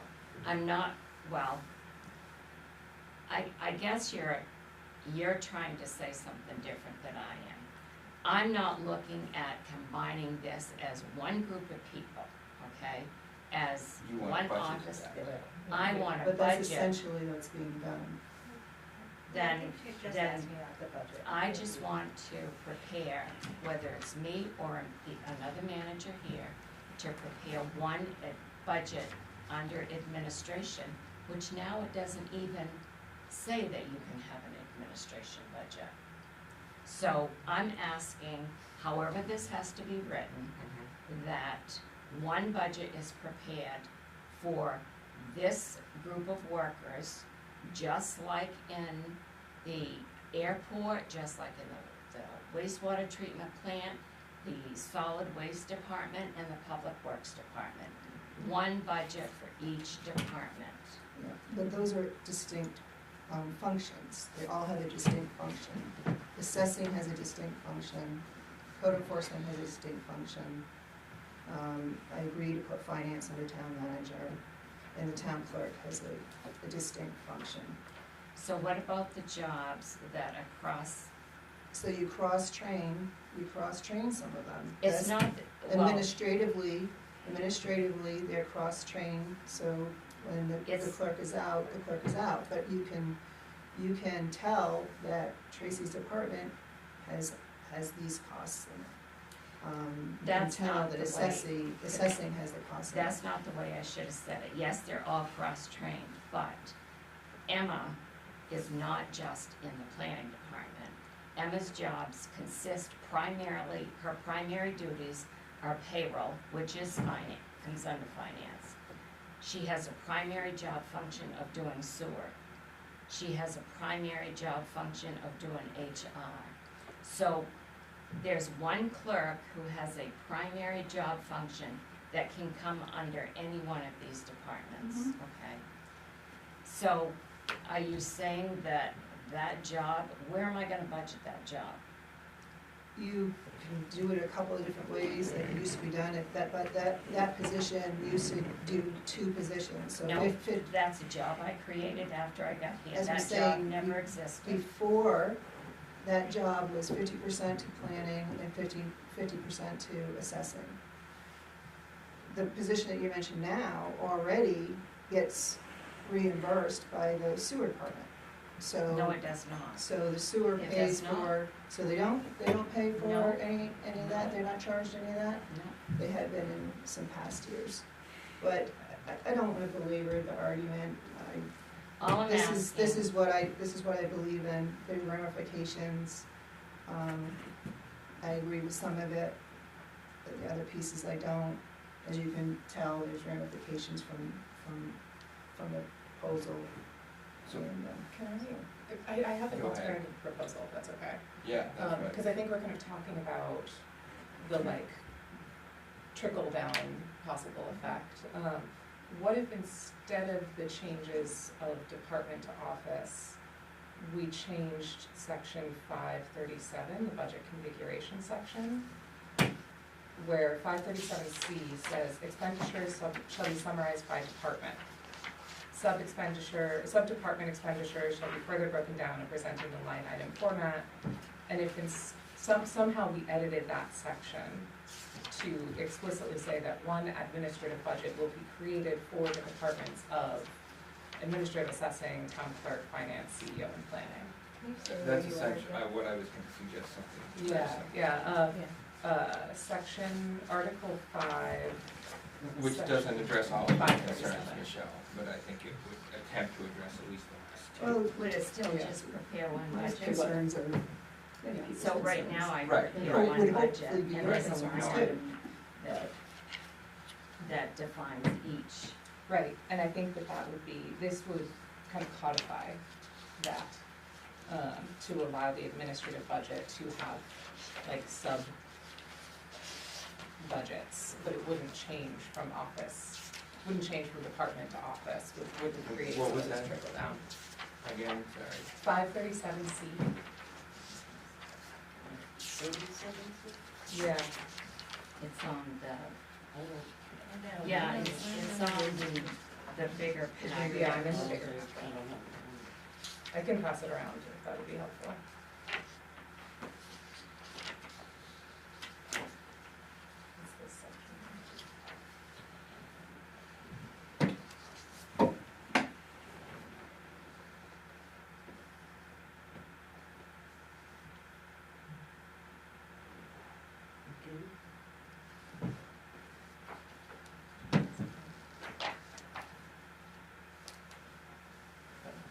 Andrew, do you want to see it in the here, or do you? I yeah. think I have it here. Okay. On the- Okay. So all I wanna do is prepare one budget, and it has the line item for everything that I have that is in all the budgets. It does break down the line item. And it explains in the administration budget what each category is. But it's not doing 5 different budgets and voting on 5 different budgets at town meeting. Right now, the code states that there will be these 5 budgets will be presented at town meeting and voted on separately. I believe that is something that shouldn't exist. Yeah, I think, to me, it was addressed as part of Oh, the I'm sorry. concerns.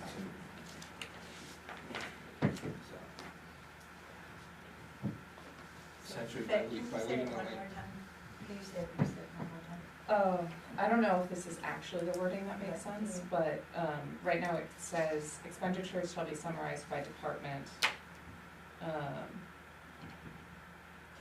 Sub-department expenditures shall be further broken down and presented in line item format with categorical consistency and uniformity across all departments to the extent that is practical. And then adding a sentence in there that says, one administrative budget will be created for the departments of administration, assessing, town clerk, finance, CEO, and planning. I think it would just be administration, wouldn't it? Would you have to break out all the different departments? I think administration is what she's going for, just one department. Yeah, so this would But say this- one budget will be created for all of these departments as opposed to. But what I'm saying is administration is the department. You don't need to break out all the different sections. Well, this would be an alternative to the initial proposal, which was changing them from department to office. This would be keeping them as departments. Oh. And that, to me, allows us, it keeps it clean as far as keeping their job Yes, descriptions yeah. and all of that stuff the same. Any ramifications of changing from department to office, like Right. the That- confirming of the positions. But wouldn't now it have to says be if it's delegated. listed as a department, then it has to be a separate budget. Right, so that, adding that sentence would make it so that it wouldn't have to be a separate budget. Cause the sentence explicitly says, But I don't understand why you wanna keep it as, that each one is a department. So that we don't lose those positions, or at some point, if we don't call them a department, then something can change, right? Like, we don't want, you know, There's gonna be because we trickle change down. the word, have suddenly that position not exist or whatever, I don't know. So you do have an assessing department, you have planning department, town clerk's department, well, it's always been referred to as the town clerk's office. And the town manager's office, which encompasses all of the offices, all of the departments. And I think if you actually look at the administration budget that I prepared, it has a line item for everything that is needed for this building. I do, I mean, to me, I do. It breaks do down s- all the I do election see things all separately as that well. There, but Michelle, you're saying I'm just saying, the average person won't yeah, see we're, that, I they're mean, just there's gonna see the the whole number. principles involved. They're segregated, distinct functions. We're viewing it within these four walls, right? And that's where I'm coming from. It's just, it's principled, and that's all I'm saying. And probably about the time that we took to debate it, we could have had those broken out, boom, boom, boom. But, that's just where I'm coming from, where I believe in, and trying to find a compromise. I can see very closely where the finance, piece can be put under administration, and it makes sense to put the common costs in this office under, building, under a single department. But that's, up to you guys. So at this point, can we make a move on this subject tonight, or not? Well, I guess Sharon, would what Faye's proposing accomplish most of what you're trying to do with doing the one budget and leaving the department titles still in there? It has to be changed in the code that a budget for each doesn't have to be voted on at town meeting. That has to accomplish what I am looking at doing. Right now, the code states that there is going to be a separate budget voted on for the town clerk's office, Right. the finance office, the planning office.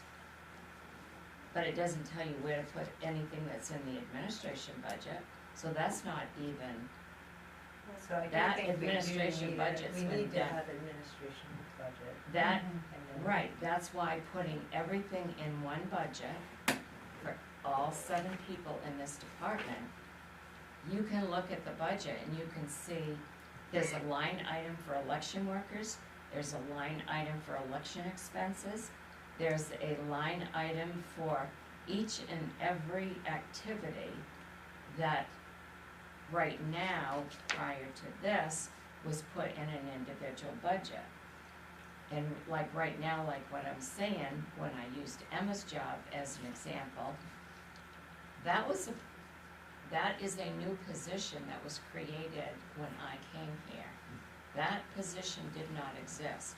That position now includes, there was a part-time planning and assessing. That job was eliminated, that part-time job. There was a full-time job that you approved that was going to include the sewer billing, the payroll. She does the HR, and she and Stephanie, who's the finance officer, each do some of the finance work that was under the finance clerk before. So the finance officer before did the AP and also did the payroll and also did the HR. Stephanie no longer does the payroll. She no longer does the AR. Those jobs were added to the new job that was created. So when I say what job, what department does Emma's job fall under? She does all of she's the assistant to the assessor, to the planning board, and then she is also primary duties that were once in the finance department that are now hers. And so sewer billing is usually done by one of the other clerks in the other towns that I've been in.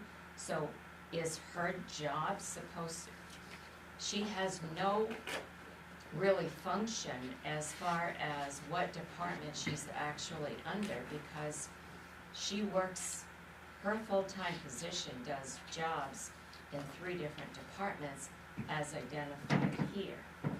So, Alright, so what how can we change, so Faye has proposed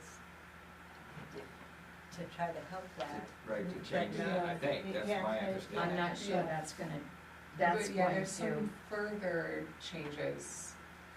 Later on in the town meeting procedures, there's a line that says, however, at no time shall the appropriations of multiple departments be included in a single article. that's the one I'm referring to. So that would be contradictory to That- what we're trying to do. That's the center of everything I'm trying to do here, is to do away with that. And doing away with that allows for one administration budget to be prepared and voted on. So and that would have to couldn't we be, essentially put your language in that sentence with the statement of except for, but, you know, assessing what the departments you listed? Yeah. And then that would allow, that's, Yeah, we could also change the line earlier on to, like, for the purposes of this configuration, the departments of yada yada yada will be considered sub-department expenditures of one administrative budget. So we're saying they're still departments, but they are one budget. yes, and then the language that you just read would be eliminated. Yeah. Yeah. that to me seems to make the most sense, but that's just my opinion. Yeah, I agree with that. I would agree with that too.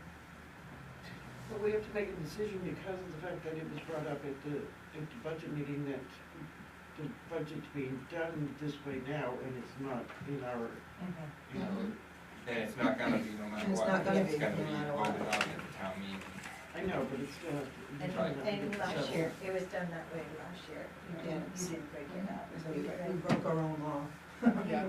But I mean, nobody paid for it, did they? And like, I mean, so, I mean, I think Sharon did add some very good detail to each warrant article, and I think if you can include in that piece what each sub-department is.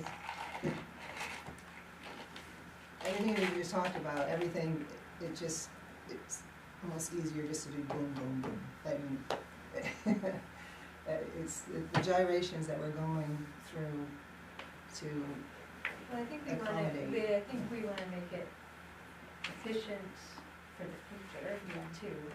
I mean, so, I think it is efficient for the but future. we have had, You don't we've had prepare it, so issues, you yeah. don't know. But we have had issues with money going in the wrong place, like we know that, But a couple of years ago. but so Yes. that scares me even more. So if you It's- have one department and you have monies, say they all go into there and they're not put on the right line item, then they're misappropriated, and you have it going into the clerk's budget when it should have been going into the assessing line item. These funds they're commingled, it's commingled. Actually, it doesn't work that And, way, Michelle. I'm um, sorry, it doesn't. The manager, I am actually the finance director, even though there's no title of that. I oversee every finance, And that's thing why I that's done agree here. with putting the finance under the town manager. It's, it's a lot easier for me to control the budget, budgeting this way than it was before. in the 2 years that I've been here, the majority of problems have been because of the way the budgeting has been done and entered. Right now, I will tell you this, we are working with the auditors from eras where monies are still sitting in accounts from 2018. And today, we found one from the auditor for 2011. And these were just found this year. There is more control over preparing a budget this way, monitoring where the expenses are booked to than the way it has ever been done before. So I'm asking you to give me the benefit of the doubt because, and again, I appreciate what Michelle is saying, but Michelle has not done a municipal budget. And I have, and I believe that this is gonna be the most efficient way to do this. It's gonna be accountable and it's very transparent. I think And- that, sorry. No, go ahead. I don't wanna argue. I I don't mean, know. I don't wanna argue, it's, We're not- standing on principles. We're not arguing, And but you I- need to come to a decision. And we had to, you all had to come to, I have my decision, and, It's yours, it is for us. right. Right, and I've let the discussion continue. And, but I take a little bit of offense about having prepared a municipal budget. I have sat through budget meetings, I've looked at all of them. I have extensive, budget experience, and yes, we have had challenges and difficulties that we can identify for the past 10 years. Some of those, I would venture to say, was not because of how the budget was done. Perhaps entering, perhaps organizing, perhaps the systems that we had in place. But that's what it is. And that's where my feelings, and I try to just articulate it and make them very concise in there. So, you all can continue the conversation. I think that, I agree with you, the value of transparency, I think it's really important, and I appreciate the work that you've done to lay out your thoughts here. And many of them I agree with. And I also think that a lot of the centralization and clarification that Sharon has done over the last couple of years has saved us time and money and is setting us up better for the future. I see this as an example of that personally. And I believe that the community members of this town will be able to see what they need to see in their decision-making process. I can make a motion, throw it out there. Okay, so I'm gonna make a motion that, instead of the changes proposed, in this article, that we make 2 changes, one being to add a sentence in Article 537, that would say, 537C, that would say, for the purposes of this configuration, departments of assessing, town clerk, finance, CEO/planning will be considered sub-department expenditures of one administrative budget. And that we would remove in section 540C, that we consider that section to be complete, and remove the final sentence that says, however, at no time shall the appropriations of multiple departments be included in a single article. I would support that. Does that make sense? That would do exactly what I'm asking to have done. And, if you could write that up. And then I would ask if that motion passes, that change be sent to with the other changes or code changes, and then it's up to the people to vote on it. I'd like to see what's drafted first before it continues. Before we vote? Yeah, no, you're taking your vote to give the direction, Yes. to give the direction of the change that you're looking to see to do. I would like to see that change, in writing. So that's my motion. I'll second. that was a mistake. Yeah, okay. Yeah, so, if there were any other questions or comments, all those in favor? All those opposed? And the motion carries 4-1. So we'll see that draft configured in the code application. So the second part of that was the other piece, that was separate, and that was the, 521C. The town manager shall have the power to appoint and remove as necessary the various department heads and all town employees in accordance with provisions. And it formally said the personnel policy, and Sharon, struck that and put in the statute. And, for me, I would like to see both in there, the statute and the personnel policy. So I guess I would make that, a motion. Second that. They basically say the same thing anyway, but with that, the personnel policy can be changed at any time, but you still have to follow the state statute, which is why I added the state statute and took out the personnel policy language. Can you explain why, if state statute takes precedence, why do you? But I believe the personnel policy explains, the grievance, the steps for grievance, discipline, the steps for discipline, and the steps for if somebody wants to, appeal, and if you have challenges directly with the town manager, other avenues that you can go to. I think it's the best for management and for the employees. Makes sense to me. So it doesn't matter, both of them can be there. I only added the state statute because I think that needs to be recognized. And that wasn't in there originally? just Right. okay. Yeah, it wasn't in there originally, it's implicit, but, it's fine, we have statute in the policy. Okay, so should we take a vote on Oh, that? yeah, I was just gonna say, does anybody have any other questions on it? If not, all those in favor? And the motion passes unanimous. Did we make a motion on that one? Yeah. Yeah, I did, Michelle did, and I said- Okay, Yeah. right. I think that, concludes at the moment discussion on K, that it is past our 2 hours of meeting together. Are you, okay to take on the rest of it, or what's your pleasure? I'll do either, I guess.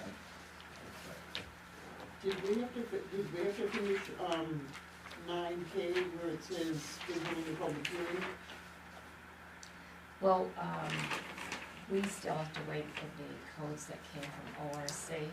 Those can all go to public hearing at the same time. Yeah, That way and, we don't have to do more than one. and waiting for the draft to come back on that too. I make a motion that we continue on.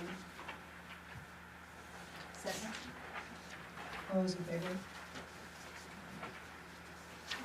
So that brings us to 9L, which is discuss the enhanced coverage for patrol services fiscal year 27 budget proposed by Oxford County.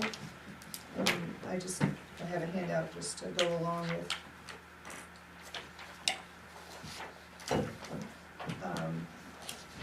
the information that we had. So what I'm passing out is excerpt from the 2026 budget for the county. And this is where the conversation came in. We were like, when they split what they gave us for fee, 6 months into 26, and 6 months beginning of 27, our fiscal year. We were wondering if they followed what they had in their budget. and they didn't. So it's just an education piece. You'll see on page, it says 6. I highlighted Bethel Patrol Services. I highlighted what their fiscal year they're expecting for revenue from us, and this is the funding source. So they have a fiscal year of the calendar year. We have a fiscal year of July 1 to June 30th. Their budget and our tax commitment is based on what's here. So the 673.41 is budgeted for the whole year of 2026. They are asking us to pay a 3% increase, primarily because they have not negotiated the deputy's contract. So if you flip over and you'll see page 31,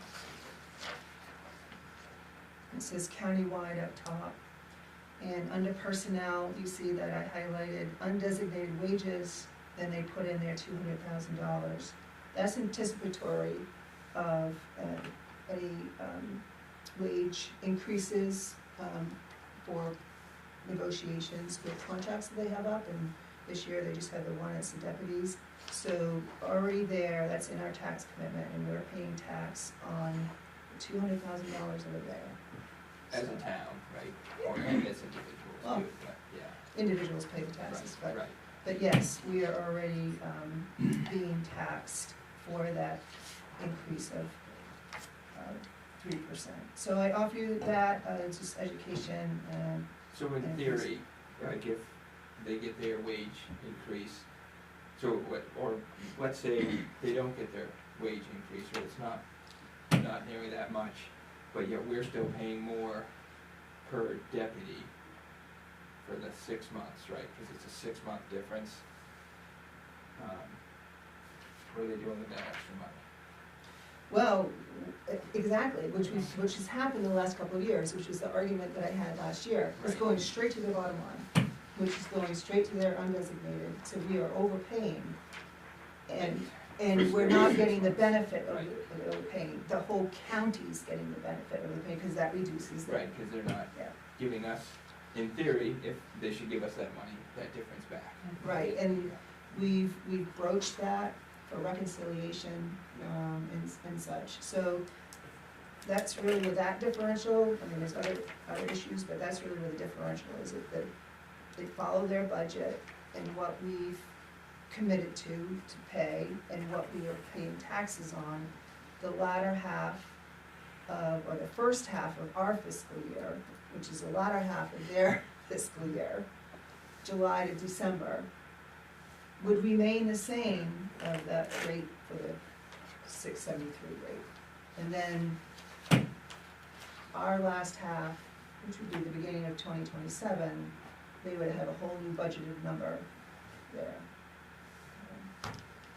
That was just something that I learned going through the budget process last fall.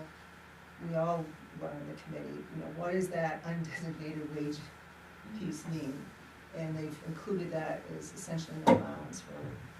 Is it specific for deputies, or is it for No, all? it's for the, it's anything, Yeah. yeah.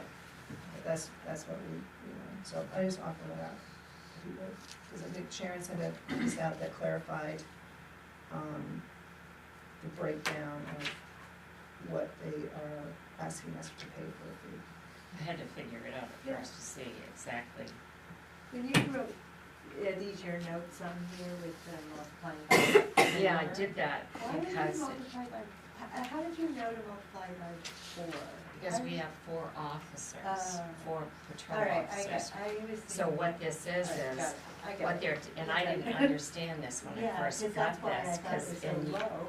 yeah, that's right. It's like, But it's 100, right now we pay 168,000 and whatever it is for each patrol officer. right. And here, the way he wrote it is, each patrol officer would be 171,488.65 for the first 6 months, and then those same patrol officers would then make 176,486. That because now what they started doing when they gave us the amounts last year is the cost for each patrol officer times 4. And that's, I had to figure this out and then confirm with Zane what that was. But before, they never broke out an individual cost like that. They had it in several different places and didn't include some things. And so we had to then try to figure out what the cost of each officer was, and then, I think that's right? Well, they finally came up with a format for officers' expenses only, because we were paying for some other pieces that we were in, yeah, there was other things in there. And if I recall correctly from our discussions last year, the format works mostly, but they had a number that was for depreciation. Seemed to be kind of significant number for depreciation. And our argument was, we're paying for cash expenses. Depreciation is just a book. It's just a book. It's not actual, I mean, I said I was gonna send you the final budget. I will send you the final budget. But there is nowhere in their budget that they tax us on depreciation, right? It's not a cash expense. And so we asked them to consider taking that away, or if that's not really what they meant, if they're looking for us to pay portion towards the vehicles, then please state it. And we don't have any of that. So that was another piece. Anyway, I don't know what you all wanna do, but, if you wanna do anything, but, this is education.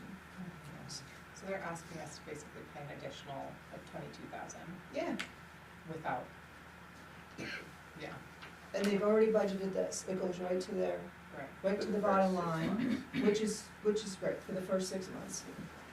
Which is fine, but we should get some benefit out of that. We don't get some benefit out of that. Or, well, yeah, and then they're upping it the second 6 months Yeah. preemptively. Yeah. But they're already, and they're doing the same thing that they did last year. They're already budgeted. So how do they know to up it for the second 6 months? If they don't have the If contracts. they don't have their, well, I think they do have their contract signed, at least for the moment.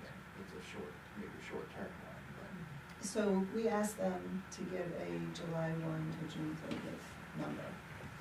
That's what we asked them to do, and that's what they came up with, so, it's a little bit different presentation this year, because they presented it in 2 pieces. Yeah, that's the first time they've done that. The first time they've done that, and at some point along the way, we've gotten out of the cycle of,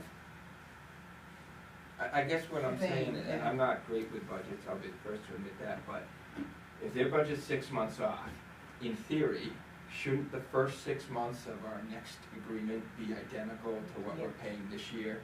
And then if Yes, they had a exactly. budget change, it should happen Yes. in the second 6 months of Yes. paying us. They shouldn't be changing the first 6 months. correct. Yeah. Yeah, okay, I just wanna make Yeah. sure I was So understanding July that to- correctly. You have to get your brother up on this stuff too. Yeah, hopefully. Yeah, July to December should be the exact same number that we're paying right now. Correct. So we should go back to them and say that.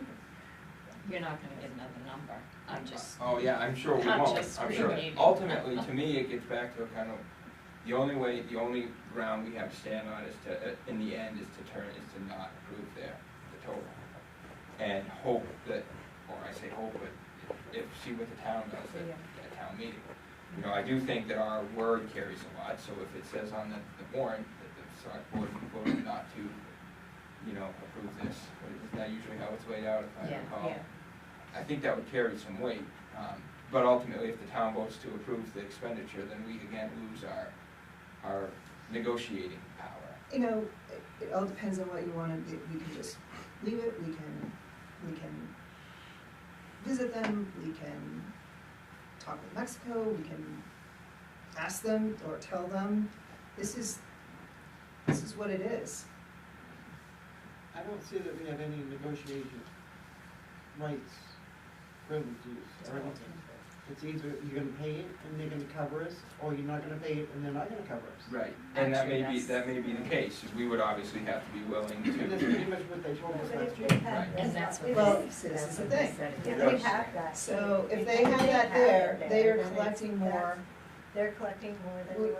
I understand that, but But they have the right to They- charge whatever they want, whether, even though that is. although that's not what they told us last year. I know, but even though that does represent what is being explained, that they're collecting more, they will tell you, and they've told us, you will pay this amount. If you don't wanna pay this, you don't then get covered. we're not gonna, we're And, not gonna and my service you. recommendation for the town is we don't pay it and we just take the regular county And you coverage. can do that, There's a risk with that, you know, Yeah. but And I still personally say that our other option is to go back to 3 officers and drop the midnight to 7. That's a whole Yep. complete waste. Like a whole complete waste of money.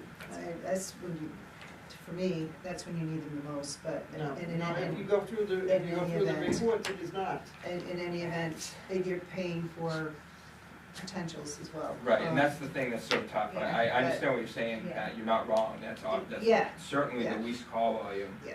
But it's what my boss would always say, the cost of readiness.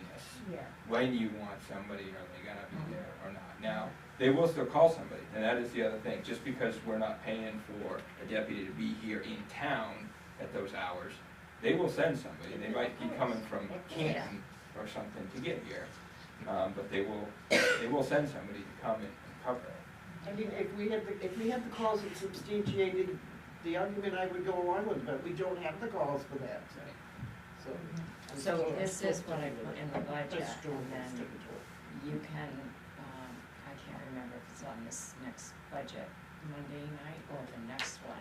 You can present your case to the budget committee,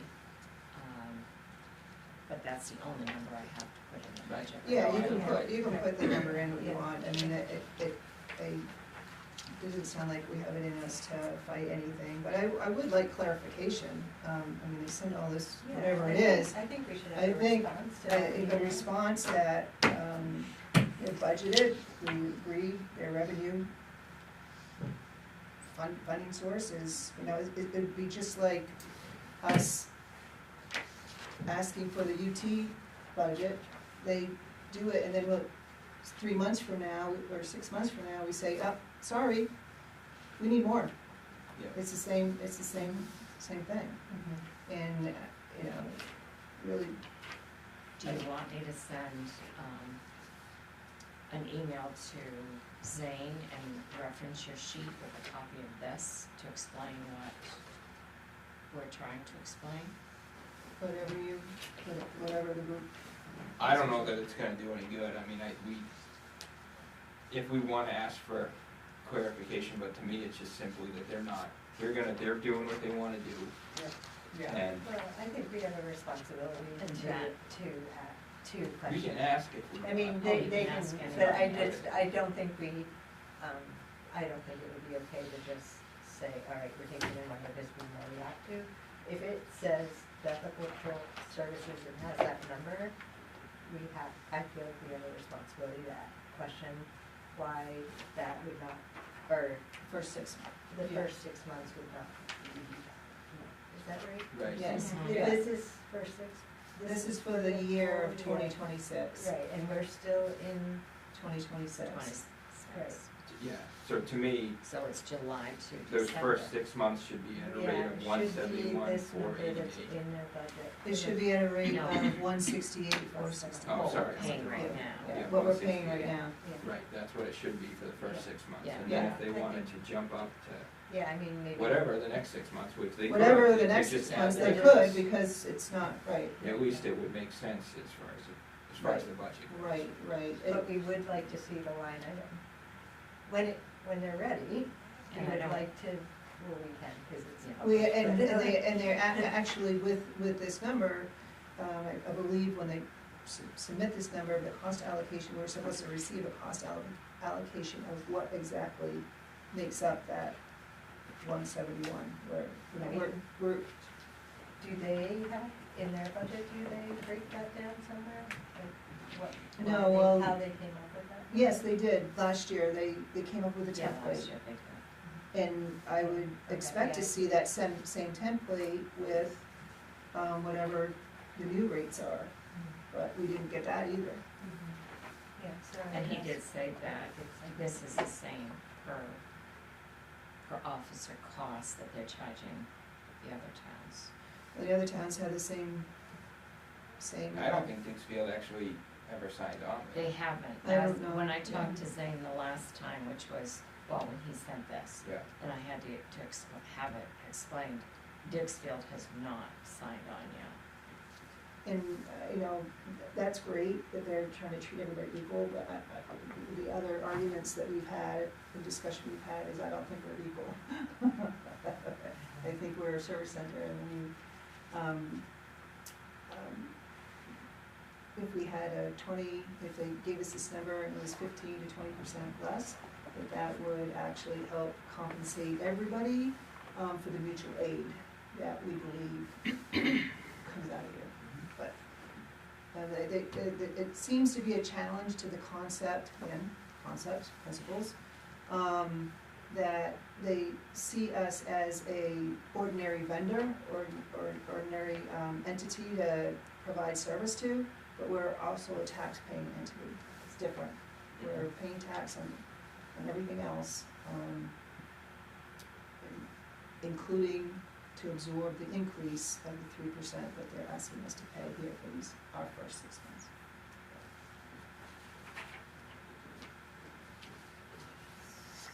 So do we need to make a motion, or we're just Sure. gonna? Yeah. Let's see, I would make a motion that Sharon would contact Zane to ask why the first 6 months, no, July yeah, through the December first 6 26th. months of our fiscal year, why it would not, why it doesn't match the 673,841 that's listed in the budget. So that we, and then also ask for a breakdown of the,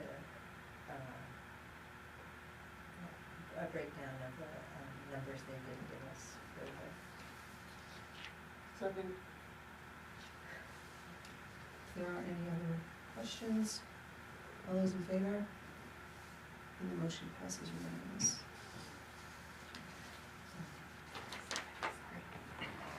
And we're almost there. Let's continue on with the warrants. 10A, action to approve accounts payable warrant 2026-50 in the amount of $89,570.70. And I will move that. That was in your packet. And moved, Second. and Sarah seconded. Questions? The total, is there a page missing? Oh, yes, okay, never mind. No, there is a page missing. Total says 30,000. Where's, oh, that's 51. I don't have 50. Oh, put them in back. 50. Oh, no. I don't have. Was 50 I have 51. 50 was in your packet, 50's in the Yeah. packet. And 51 was additional. and 51 was emailed to you, Okay. and it was on the table. You wanna look at No, this? 50 was emailed, 50 was emailed. It was in our packet. It was. And- It was in the In packet. the packet. Yes, it was. Yeah, that's Oh, all. I might have grabbed yours. I had 251s. Do you have that? I don't know. I just don't know. Did you have two? I'm good. Okay, we're on 50. I have not seen 50, but that's okay, I have it here. All right. Did you find your question? No, it's okay. You're okay? So if there aren't any more questions, all those in favor? And the motion passes unanimous. Okay, so that brings us to the second one, which is action to approve accounts payable warrant 2026-51 in the amount of $100,947.19, and that's the new one that was on your table. I move that. Any questions?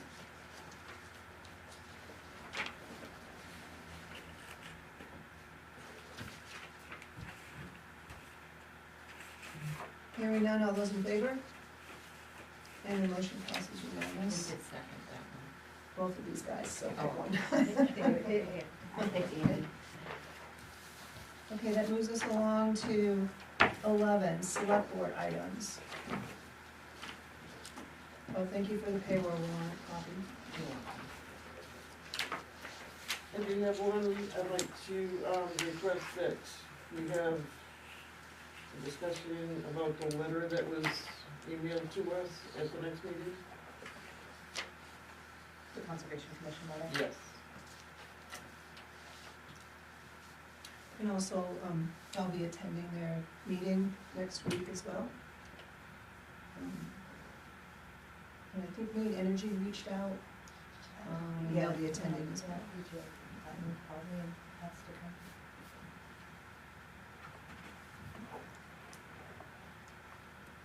I don't have anything. The only thing I was thinking of was, I believe we're hosting the next crosstown meeting on the 13th, 14th? Yes, I just noticed that, it's that Monday. Is there anything, will we have enough time to do whatever planning we need to do at our meeting on the 1st? Do we need to do any planning? No. Just bring the food. Yeah. Yeah, the, Northern Forest does the agenda, and, actually, I've got to go back, Amy did send a email. There's new legislation with, for the cable TV companies. So, I'm gonna ask her, she, thought that that would be a good topic to discuss at the meeting. And we all wrote back yes, the managers, and we'll be getting a copy of the legislation that changed.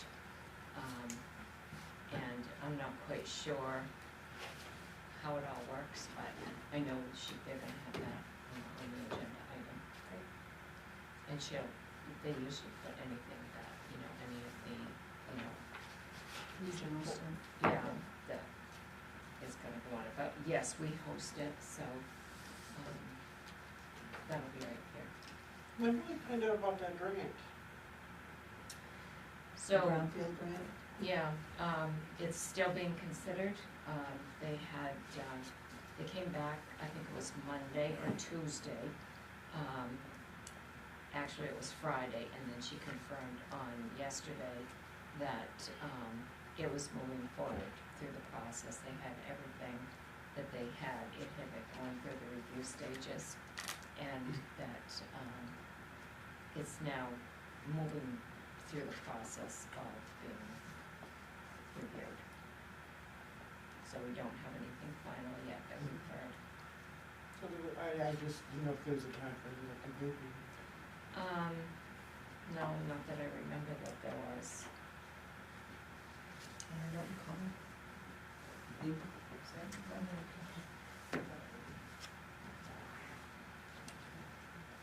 I have one, I think you and I and Sharon got an email from Gabe about Yeah. signs of. Yeah. And so I felt like, it's been a while and I feel like somebody needs to respond to them, so I didn't know what to do. Yeah, so same here, so this is, Gabe Perkins from Inland Woods and Trails, reached out, to Sharon, Sarah, and myself, and, so around 2020, between 2020 and 2022, they designed a recreational wayfinding sign system, and I did sit in on some of their meetings at the time, and then it didn't happen. So he is bringing this back up to see, sounds like regardless the plan set, set on the shelf, uncertain who should get the resources to install them. So he's bringing the plan back alive, and believes it's worthy of installation, and is trying to find resources to get these built by the summer. So he wanted to know if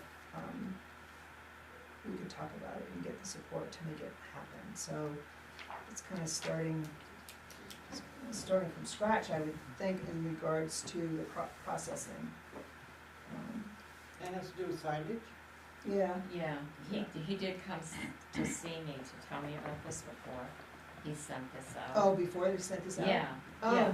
And I he wish he came- sent it, I I wish he did, said I that. had no Yeah. idea what he was talking about, so I said, I don't know. Yeah, he said he thought you might have been involved, he knew you were, Michelle, and he came with the, one of the girls that work with him, and I can't remember her name.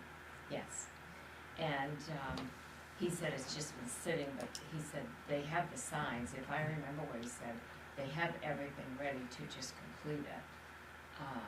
So we just have to, we don't, it's not costing us anything, it's just giving them the okay to do it, or? I honestly don't remember. It's a project that they started, it just has to be completed, but I don't know if there's any funding. I mean, I can respond back and ask him, what he needs to get it completed, and then let you know, and if there's any funding required, then I can also bring that to you to see. Yeah, I mean, I don't, it just, it was, I don't even know if the plan was finalized, but yeah, I guess to find out where it stands. I think, if I remember correctly, the signs are done. They were to mark the different areas in Bethel. Does that sound right? Or, I mean, I'm guessing it has to do with trail signs. Yes, yes. It's not just like random signs. No, Like it's that's right. marking the trails, Yeah. but And recreational yeah, spots. so But I maybe do, because it's a sign. I do think that the signs are done. Well, it would need to be approved if it's a sign, it's Yeah. a whole system, and I don't remember what the conclusion was, cause it was, it's wayfinding, so it's green, has branding, it has, the wayfinding, it's not just like a sign at the end of a trail, a I trailhead. don't really know, I've never heard of wayfinding, so I don't know. Yeah, he actually used that term. Yeah, Yeah. I mean, I know I you use it, could but I didn't know. recommend that we schedule a meeting. Yeah, or, right, Sure. kind of see what's happening, and, yeah. And That would probably be better. and who, like who's sponsoring it, where because they were the lead. They took the lead and held the committees and brought I think there was a consultant that came in and coordinated the input from the various organizations in town. So how about if I see if he can come to the next meeting and update all of you on this project? Would that be a good plan? And then we can see what he's asking for Okay. and where it may or may not fit into the, All right, I'll do that. because April 1st, we're not gonna have the applications till the 15th. So Right. we're gonna go over this stuff. So there was that, and then, this is just FYI, I'll leave it with Sharon, Sunny River reached out. Sounds like their sales manager to introduce himself in case there was any future event planning the town needed, so, with you. And, Is his name Jason? yeah, Yeah, I have you met him? know. Yeah. He came by the theater. Yeah, so He's that's trying good. to, Yeah, do business, and then, just as an FYI, with the airport, authority, at their meeting, they shared that the next master plan meeting is March 25th at 11. So it's just an FYI. Does everyone know what that is, the master planning? We're required every 10 years to do this master plan. So you think of all of the changes, what you want your airport to be, how you want it to function, and we involve the community. We have people that come in and they say, hey, I want e-bikes, or I need transportation, or I need whatever. And that gets built into a 10-year plan that you give to the FAA, and as long as you have that plan out there, you're allowed to use your money towards a community-accepted go-forward plan. So whether it's runway replacement, lines, painting, whatever it is, so that we have those. And thank you for that, Michelle, because it's very important to involve the community in this. What was the date and time again? 25th? The 25th, About 11. Is it 11? I have it on here. Is that gonna conflict with the sewer? Oh, we do, yes, it's Any chance we updated can go version back to of March. We have a Winterfest sewer at the meeting airport? next. 20, yes, the 25th at 11. I'm sorry? Is there any chance of Well, going I back can to still- Winterfest at the airport? I love that. It was great. I love that, I really do, and I think that that's the sort of thing we need to think I about, don't know if I community will if the sewer is involvement. happening. So, Well, thank you. actually, no, I have is it it, up. maybe you're not seeing, Let when they me used to send have the John balloons come in. an email just to. That wasn't in the winter though. It was in the winter. It was. Okay, I just didn't know if it conflicted for you That's with that, being the airport manager. You didn't, you weren't at the last one, were you, at the No, last? Yeah, so, had to be someplace Right. else, but.